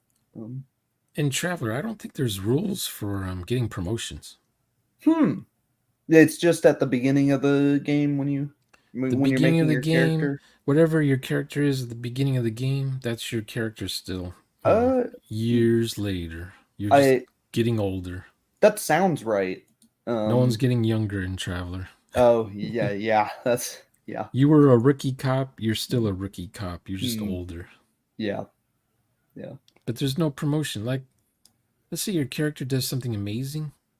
Heck, I'll make them a captain. You're now a captain. Congratulations, captain. And the player's like, holy crap, I'm a captain now. Just like in Star Trek Yeah. 2009, Yeah. he was on the Enterprise. Then he gets sent to that ice moon to watch Vulcan get destroyed, and then Yeah. they use the transwarp transporting, and they get him and Scotty on the Enterprise, and they promote him to captain because Pike was captain, right, of the Enterprise, Yeah. or was Pike in the first movie? Or Don't ask me. It's been I know 15 I know years. Spock may have been the captain while Kirk was anyway. But he shows up and he gets promoted to captain and he's running the ship again after being Left Behind. I don't remember how he Yeah, ended up on the ice moon. yeah. I don't. No, no, he got into too many bar fights and they left him behind. Some stupid thing. Yeah, but yeah. But I like it when the player characters get updated as far as promotion. They get Yeah, paid yeah. more. Their job pays more now. Mm, They can afford cool things, a better mm, place to live. yeah, Reputation kicks in. yeah. Or they can be the bad guy and they're playing an evil character.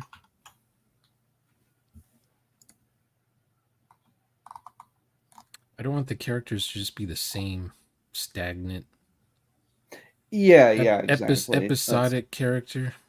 yeah, yeah. Like If they use something in a previous one shot, guess what? They can still use that in the next yeah, one like I shot. would argue It doesn't just disappear. yeah. Like I would argue a good example of leveling up, not in a video game, but in a movie example is Sarah Connor between movies, you know. That's a character you could keep playing for a while. That I think would be a character you'd have trouble getting bored of because Sarah Connor in Terminator 1 is not really even the same character as Sarah Connor in Terminator 2. She's Yeah, totally different because of what's happened in the first movie. she's a Um, waitress. yeah, and then she's just some lady. She doesn't, she picks up the revolver that Kyle Reese hands her and is like, "All right, I guess I'll use this thing if the 6'8" giant robot shows up again." So um, how did the first movie end? She's heading to Mexico or something? yeah, yeah. She slams the thing in a hydraulic press and then Yeah. starts heading to Oh, Mexico, the kid and took a then picture of her yeah, because Kyle shows up with the picture from yeah, the future. uh-huh.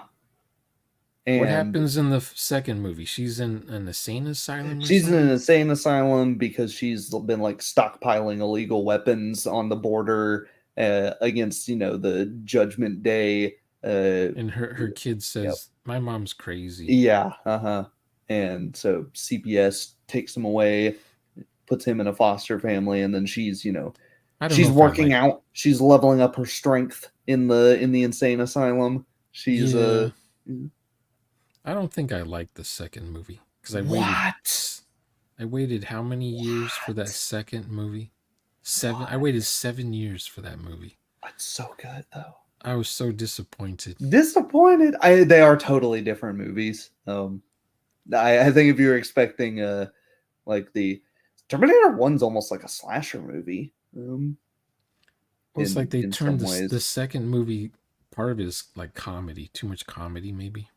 Yeah, I think not as much as in the later movie. Oh God, in He'll 3. live. Yeah. Yeah. Why'd you shot him? He'll live. What are you trying to kill this guy? Yes, I'm a Terminator. Shoot him in the kneecap Yeah. or something. Yeah. So that's what he would do. Just Blows shoot out him in both the the. guy's knees and I don't know. I think it worked because it's he's interpreting them very literally. That's I thought Now, it was did you fun. like the third one? No, no. I thought the concepts were interesting. I thought it was interesting to have a Skynet has adapted to they're putting computers in everything now. So um you've got a computers ECU in your car now and all these chips and these ballistic computers and well this is going to be way easier. All we need to do is send back a virus. Um Yeah. and but instead they The who third man one I what liked. I liked the third one just like I liked Alien 3. that's But that's a good comparison. you kind of already know what's going to happen before the movie starts Yeah, because they told you in the previous yeah, two movies what could happen if yeah, these things get loose. yeah. But God, what's her So face? they got the bomb shelters set up so you're like, okay, that's where they're going to be at the end Yeah, of the movie. the So woman. what about Terminator 4? Did you like that one? That is the first movie I ever fell asleep in the theater at. Really? I don't know how they managed to make the future war so boring because people always, there's that cool like vignette that lasts like a couple minutes in Terminator 2 that shows the future war, and it's so cool. It's got all the scale models and the endoskeleton stomping on the dude's head. Yeah. And I was like, well, I want to see that. Tell us about what's going on in Kyle Reese's timeline, and we finally see it. It already happened. Yeah. And we see Yeah. the Fallout 4 version. Yeah, and of it. everything, it's, oh god, it released in everything's brown. Everything's filmed with a, you That was the slap style. Yeah. a sepia lens Yeah. over your Yeah. camera, and there's dust everywhere. Oh my god. Yeah. And Everyone had Adobe After Effects and they used every filter. apparently they did not. Okay, so in the first two Terminators, there's so much. I blame this on, I don't know, I don't remember if James Cameron worked on Salvation or not, or if that was the last one he worked on, or if 3 was the last one he worked on.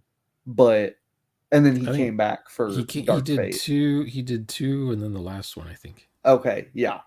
But I I think there's a huge issue in that movie where it's really clear. First two movies, people know about guns. People know about some, tactics, strategy. You got the SWAT Yeah, team raiding the there was building, throwing in. civilization. Yeah, There was yeah, civilization. yeah. SWAT team's raiding the building. Everything makes sense. But in the In future, everything's shit, and no one knows how to do anything. That's fair for the people. They're Why feral. do the Everyone's feral. robots that are incredibly specialized at killing people, they know all of this about human anatomy, they can, rip doors off their hinges, and Oh, their attack every single time, like 20 times in that movie, they could have just grabbed John Connor's head and just, but instead they throw him like 10 feet. They throw him away from themselves. They never have guns for some reason themselves. yeah. They're just like, Was it rated PG maybe or I PG don't know if it was 13? PG-13 and that was why, but it was just, or if it was a Mary Sue, like, well, we can't ruin the timeline. We have to make sure John Connor doesn't die. So, That was the other um, thing. You know he's not gonna die. So yeah, except, Iron Man yeah, movies. well, It's like, oh, they're making Iron Man too. So yeah, Iron Man's except still alive. and then it's even dumber because in the last one, spoilers, and it's been a few years though, they just kill him off in the first 5 minutes anyways. So they they totally can kill him apparently, and it doesn't matter. And then Yeah, they replace him with the butch girl boss, and Sarah Connor's a totally different character in that movie too. oh yeah, she's just an actress paid to read the lines. Yeah, And it was weird when this is going off topic, but James Cameron screamed at somebody because they didn't know how to do female hero characters. yeah, And then he and comes out with that stupid dark whatever yeah, Terminator movie. and he used to be so good at writing female characters, Yeah, and he used to be really into guns because all of the cuz yeah. all the cool gun training in Terminator 1 he uses an AR-180, which is like a prototype. Like, you have to Yeah. be really into guns to even know And what that gun is, and then all the of a sudden FBI. he's super anti-gun now. And it's like, what did they put into James Cameron's water? That, like, what did they do to Well, him? he's a Hollywood kid. He grew up in Yeah. Hollywood, so they Yep. poisoned him. Yep. Plus he's married to the crazy lady. Oh, that's right. Yeah. Mhm. What was it? Linda Hamilton's Linda stunt Hamilton. double. He was with Yes. Linda Hamilton and Yes. then went with her Yes. double. Yeah. Or maybe it was the twin sister. I can't remember. Who knows? Who knows?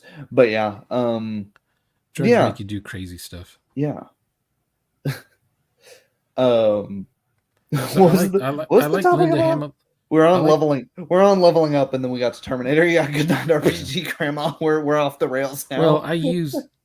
I role play a lot Uh, in Terminator settings yeah, Terminator's cool. and Alien settings. I should role play in Terminator. It's one of my favorite. It's a really good setting. That's like been like. I need to watch through all of the Sarah Connor Chronicles because I didn't finish. Yeah, I didn't finish those when they were coming out. I have the entire series in a box, never unwrapped it yet. My brother says, "Oh, you should watch it. It's really good." I hear that. Yeah. But I got so many DVDs to watch. It's just Yeah. I'll probably never get to them. Yeah. But the what's another one? There was a Genesis, right? Terminator Genesis. That was after that I one. That one I was with skipped that one David. too. Yeah, that one sucked too. That David Tennant. He was like that one. They could like just re-upload his brain into a different Terminator whenever he wanted, so it was really hard to kill. And it was Oh, like he was Skynet, and it was like, wait, that's really stupid, isn't it? Like, why would you put all the your eggs in one basket. yeah, why would you have a walking server rack? That see that seems like a really bad idea. Dun dun Um, dun dun. You know, yeah. like a Dell server rack. How about Yeah. what was another movie? Oh, what if Christopher Nolan made a Terminator movie? That could be interesting. I mean, he did Batman. Yeah, he did Batman, and I think I What was the deal with him? He won't work for Warner Brothers ever again, or he won't work with yeah, because Universal ever they don't again. give him the screen time he needs because they don't like making long movies and they're So expensive. whoever did Oppenheimer, that's where he's Yeah, working at now. yeah, yeah. Do they own Terminator? That's the trick. Uh,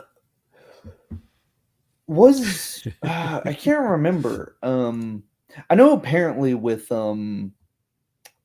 Salvation, uh James Cameron did he apparently didn't get as much creative control as he wanted over it. Like it was something like they had already basically half written the movie and then they called him on for it. Uh which it I don't definitely felt remember. like that movie was half written. Um It I'm looked a like it looked like you know, something for another movie, and they decided to make it yeah, Terminator. they'll do that all the time where they'll start making a generic action movie and be like, "Hey, do we have the rights for Terminator actually? Can we slap the Terminator? Can we make a CGI young Arnold?" That was the coolest part of that movie. The CGI young Arnold looks really good in that movie. Oh yeah, yeah, yeah, yeah. That was neat. Yeah. Um Now, do you ever do time travel in your games, in your tabletop games? no. I'll do visions of the past, but it's just like looking into the past and not a you can't go back and change stuff because there's too many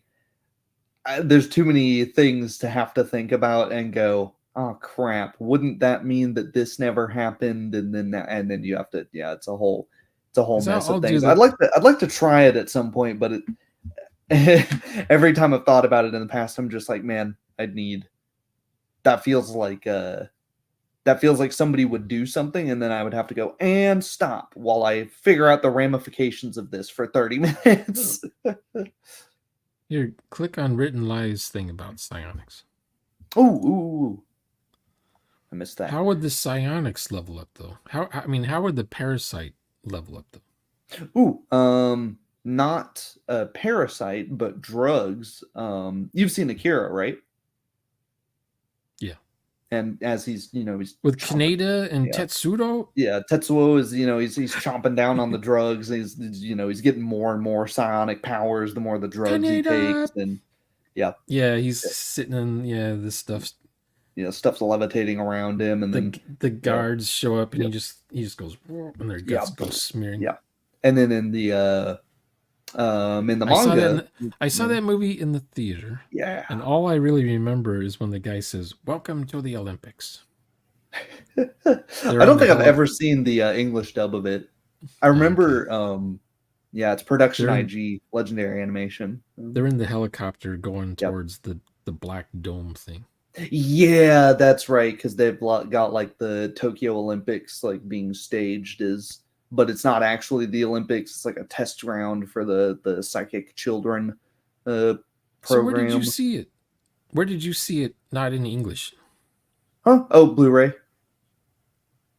really. Uh-huh. I saw it in a theater. Yeah. And when Um did that movie come out? 88. something like that. It was back when it was Production IG, and Production IG shut down in 92, so because now their Studio Trigger is that animation studio. I saw it during a film animation film festival Mm-hmm. at the old Kensington Theater. Yeah, It's still there, I yeah. think.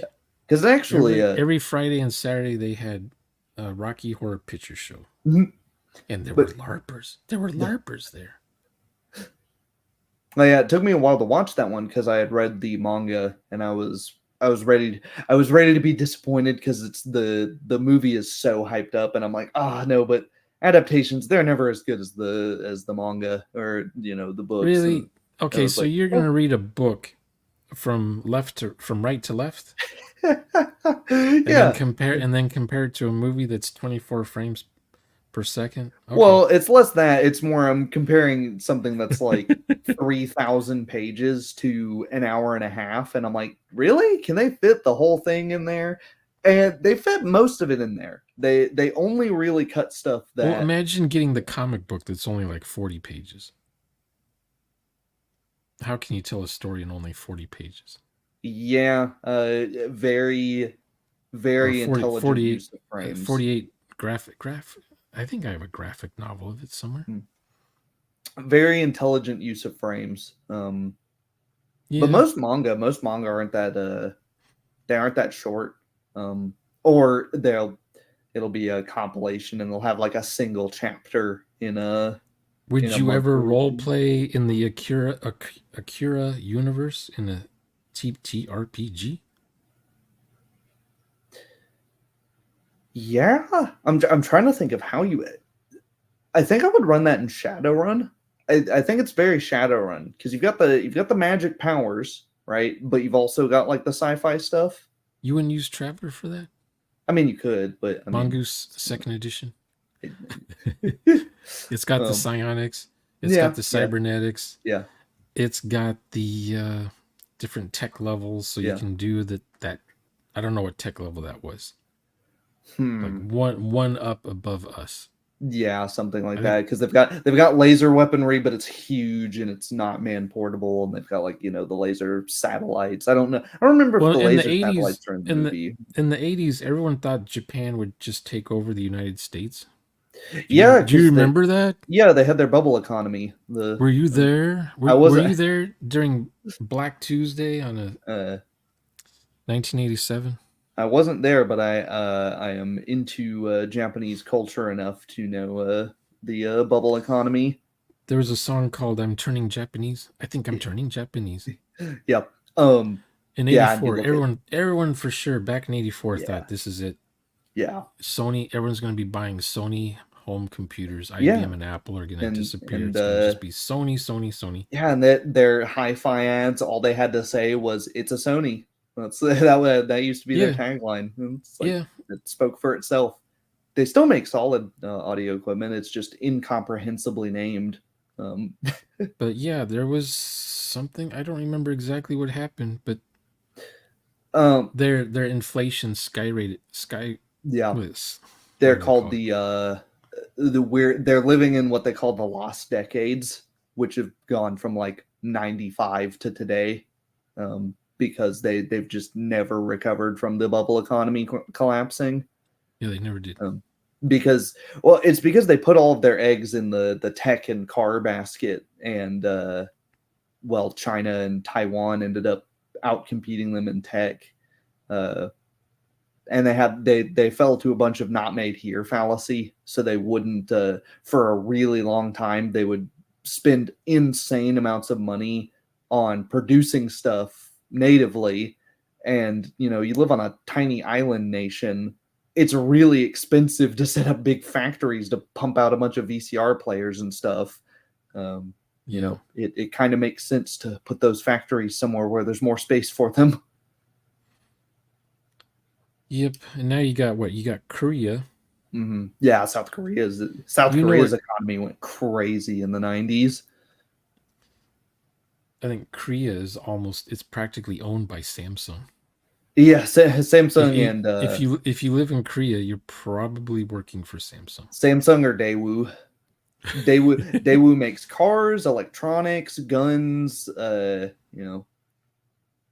Samsung makes what, half of the phones, half of the TVs. Two Samsung engineers just won the Nobel Prize in electronics because they've invented Transparent folding LCD screen no with RAM. they've discovered a new particle which they're using in LEDs. It's like Oh no, a that's how yeah.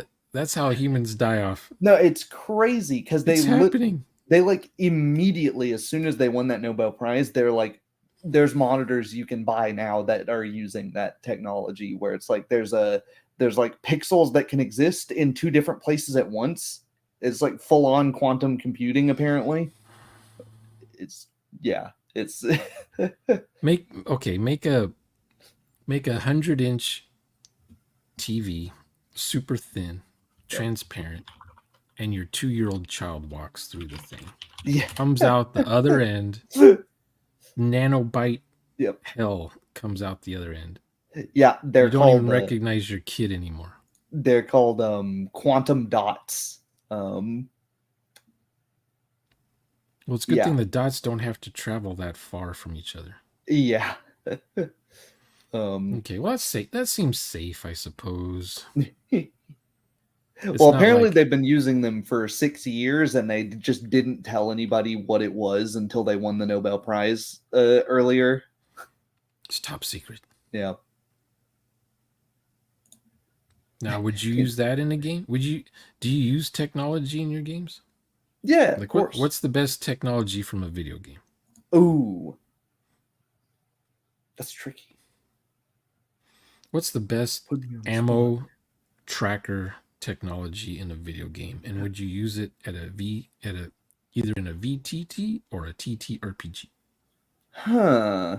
Do you want your players to track their ammo?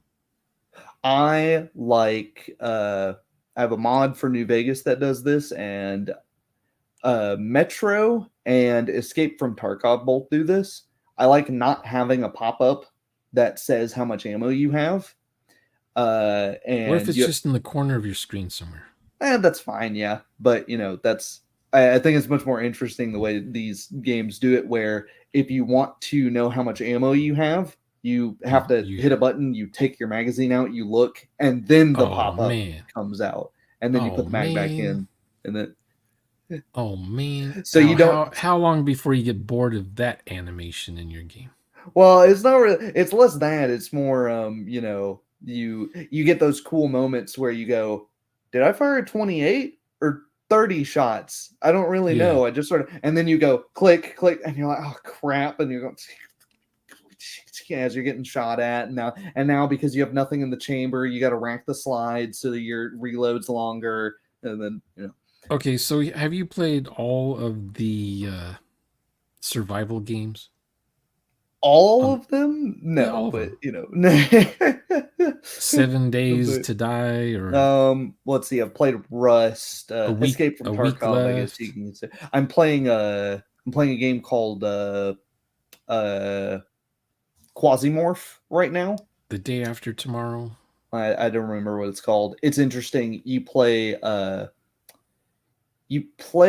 like, I'm still trying to figure out the lore of the game. I've only played it for a few hours, but you play like clones that go into these they're basically ship breakers, and you're either you got a bunch of different missions. You can break strikes on these colony ships, or do espionage and steal crap, but there's some weird. What kind of ships are they? These are spaceships or warships? Yeah, spaceships. Yeah. Okay. Oh, Rick has something. Rick has you said something like icebreaker ship. Oh no, ship breakers. Like, what is a ship breaker? As in you're breaking into a ship and clearing stuff, like Dead Space. There's a name for that. Yeah. Like whenever my skill is shipbreaker. Like whenever a ship capsizes, and you gotta have heard of that. Yeah, you gotta have people come over, and they break into the hull, and then crack get all the valuables out and the dead bodies and whatnot. I thought that was just called what do they call it? There's like rescue, and then there is what's after rescue? Salvage. Like during an earthquake, right? It starts with an R. Oh, recovery. Recovery, yeah. when there's nothing left to rescue, they start recovery. I Yeah. thought your skill would be called something like you do recovery or scavenging, Yeah. salvage, but you say breaker, huh? Yeah. Ship breakers. Yep. I've never heard. Is that like from a reality show? No, it's from reality, man. If I go on Google and type in shipbreaker, it's gonna be like, oh It'll yeah, take you to it's an ancient technique. It's been around since the 1740s. You'll get well. Here, let's do it. Treasure Yep. hunters. Yep. I've never heard Wikipedia. of a shipbreaker. Yep. Wikipedia. Shipbreaking, also known as ship recycling, ship demolition, ship dismantling, or ship cracking. What's the origin of the word? How many years ago? Let's find out. Who first said it? Who first coined the phrase from the History Channel? The clock is ticking. I know. I'm trying to find the etymology. Time's up. But no. What's your final answer? Apparently the 1400s. Really? Yeah. So this is about bullion hunting. That ship from Greece never returned. You will go find this ship. I want that ghost army alive. Do you understand? It means it has sentimental value. Oh no. Oh no, he found one from 1,000 years ago. 1150 is the. Oh no, they didn't have ships during the Crusades, did they? How do you think they got there? They walked. Some of them did, but they starved on the way there and died. Most of them. Yeah, so some of them did, but if you're in France, you're not going to walk through Belgium and the lowlands and then all the way over there. Maybe some of them use boats. Like the Spanish use boats a lot because it's like you just go straight across the Iberian Sea. They're just called ship breakers. See, I learned something new again. Yes. Yeah. Was it yesterday when I learned something new? And then today I learned something new. Yep. These live streams are educational. Yep. Yeah. If you were I mean, if you had, like if you could afford, nice, full kits of armor and horses, you probably took boats. If you're just some guy with a spear, then yeah, you probably walked. So what were the icebreakers doing? Literally, they're just doing salvage? Yeah. They're you go aboard ships, you have to salvage something, and then it turns out like the crew aboard is all possessed or insane, and they're like beating you to death with some guy's amputated leg. And what are you talking about? In real life, this happened? No, in this game. I'm back to the game. No, yeah. What's it called? Yeah. Quasimorph? Yeah. Never heard of that one. Yeah. What year does that take place in? It's in early access. I don't know actually. Is it modern era? No, it's like far future. It's like far future. Yeah. Oh, these are the spaceships you're talking about? Yeah. I'm thinking oil tankers crossing the Suez Canal or something. And there's zombies on board the ships. Yeah. And you need that oil. The oil must flow. But yeah, you can just like clone yourself. So they'll send you and they're like, you just blow stuff up. Does your clone know it's a clone? I think so. Do they care if they've been cloned for this mission? I don't know. There's a big thing in the UI. Do they want to return back to where you live to ask what your life is like? There's a bit. I think they don't clone you until after you're dead. They keep like a download of your body, and then they make a clone after you die. And, okay. And send a new one out there. Is your soul in the clone's body, or is it just a copy of someone's memories? I don't know any of the lore yet. All I know is there's a button you press that takes you to the Skull project, and it just says it's classified information and you can't access that yet. So what? Yeah, pay to play. There's one of the corporations in the game was apparently like erased from people's memory when communist strikers blew the company up for charging like a pay for service thing. Well, yeah. Uh, but yeah, that game's got some interesting technology, bunch of like auto turn. It's very like Dead Space, Alien. It wears a lot of influences on it, Yeah, I but it's watched the my yeah. I watched my brother play Dead Space, Mm. and I'm the armchair driver, I guess, the backseat driver. Backseat driver, yeah. So I'll sit in a chair. He's on the floor playing the game, and then I'm in a chair sitting behind him, telling him, "Go there, do this, do do do do do," and he's like, "Shut up! You don't even know what I'm doing. You don't even know the lore in this game. Like, do that, do that. You missed a spot. Go back, go back." And there's a part where there's like a some sort of static thing going, Oh and yeah. he sees like uh he's remembering a girlfriend or something, Yeah, yeah, yeah, yeah. and you don't know if it's a recording in his head that he's playing in his helmet, or if he actually Uh-huh. heard it, or if he's imagining this. Oh, there's the cool scene in the second one where he's like fighting a guy over a knife, and the guy's trying to like stab the knife into his eye, and then the camera pans, and you see there's no dude, and you're holding a needle like to your own eye, and like trying to stop Oh, yourself from stabbing yourself in the eye. oh, Yeah, yeah, that was a cool oh, one. And you're like, and you're thinking like, how much of uh. this is even real? Have I just been going insane this whole game? Like, what, what is going on? I'll have to go on YouTube and look that up because that Oh, sounds yeah, it's pretty. so gross. That It's sounds. I'll borrow that for yeah, Traveler. I'll borrow yeah, that for yeah, sanity rolls. yeah. Uh-huh. Is a cool one. And then the Because third what I one. do, what I do is the guy, um, he he sees something, but like his girlfriend comes into the bathroom and she Mm, sees a reflection of him in the mirror, and there's no one else fighting him. yeah, the third game had a really cool concept because it was co-op, and you'd play different characters, and one of you's I think you're both going insane, but in different ways.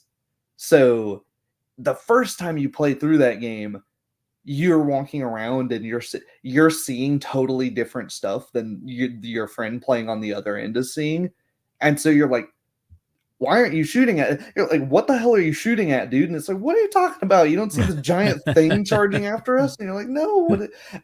But then, That like, sounds familiar. Yeah. then in about an hour, you start noticing like you're desyncing from the other guy, and he's just like sliding around, and somebody's getting. It's really obvious that he's getting a cutscene and you're not, because he just starts standing still all of a sudden, and it gets so buggy and unfinished. And apparently, that one, the producers wanted, or publishers didn't want it to be a horror game anymore, because they were like, horror games don't sell. We need to push this as an action, third person shooter. Yeah. And yeah, just It kind of bums me out about Bethesda yeah. because they say their excuse for doing the games they do is the programmers want to do the games that they think are fun to program.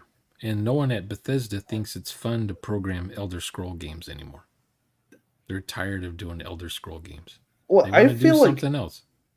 I don't even know how true that is, because there aren't how many people at Bethesda are even still there from I the don't last know. Elder Scrolls games. I think they just don't want to put in 4? the I think they just don't want to put in the effort, because I mean, you look at Starfield and it's like that whole game is just randomly generated. I think they just don't want to put in the effort to hand place a bunch of stuff. And it's like, well, it's just easier to have a bunch of, procedural, Radiant AI randomly generated quests where you collect 17 bear asses and then bring them back over here. Who wants to make a quest by hand that people are going to remember? That takes work, and we can't possibly hire more people. We've got to make the games bigger and more, code bloated than ever, but we can't possibly hire more people. Well, they hire people that don't know how to program. They're interns, Yeah. and they're And going to then put in their current day woke stuff in the game. yep. Yeah, probably. And then we found out what last month that they don't do game docs. Yeah, they don't document anything. Isn't They that don't that's crazy? insane. Like, That's even crazy. even their writing team, Emil Pagliano, he doesn't have, How do you play test a game you don't know how the game's even supposed to how do you work? write for a game when you don't remember what, it's like no wonder Fallout 4's story made no sense, is contradicting itself at every turn. It's like you don't remember what you wrote, 50 Because pages ago. Tim, Like, like I don't know, 3 or 4 months ago, Tim Kaine was talking about uh, his documentation, yeah. when he wrote Mm. Fallout 3, or when he writes any game, you have the Mm. docs, and he Yeah, still has his docs yeah, in hard copy. yeah. It's like, well, and I'm partial to that because I'm a tech writer, and a lot of what I do is I'll look at some undecipherable jargon that some engineer has wrote up, and it's like, well, you need to write this so that the next guy that works on this project understands what he's looking at.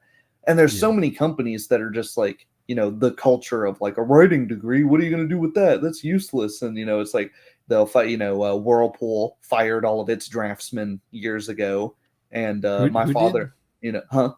What company? Whirlpool, washing Oh, machine company. Yeah. they're not Mm, around anymore, or did they get sold they off to they somebody? I think they got sold off to somebody, but my father-in-law used to work for them, and he said they fired all the draftsmen. He's an engineer, and he would look at some of the drafts that they had that were they were documented as for the current washing machines, and they made no sense because they're for like 20-year-old washing machines, and they would just they would just ship them with the old manuals and be like, oh, what do we Oh, need to update that for? And it's like yeah.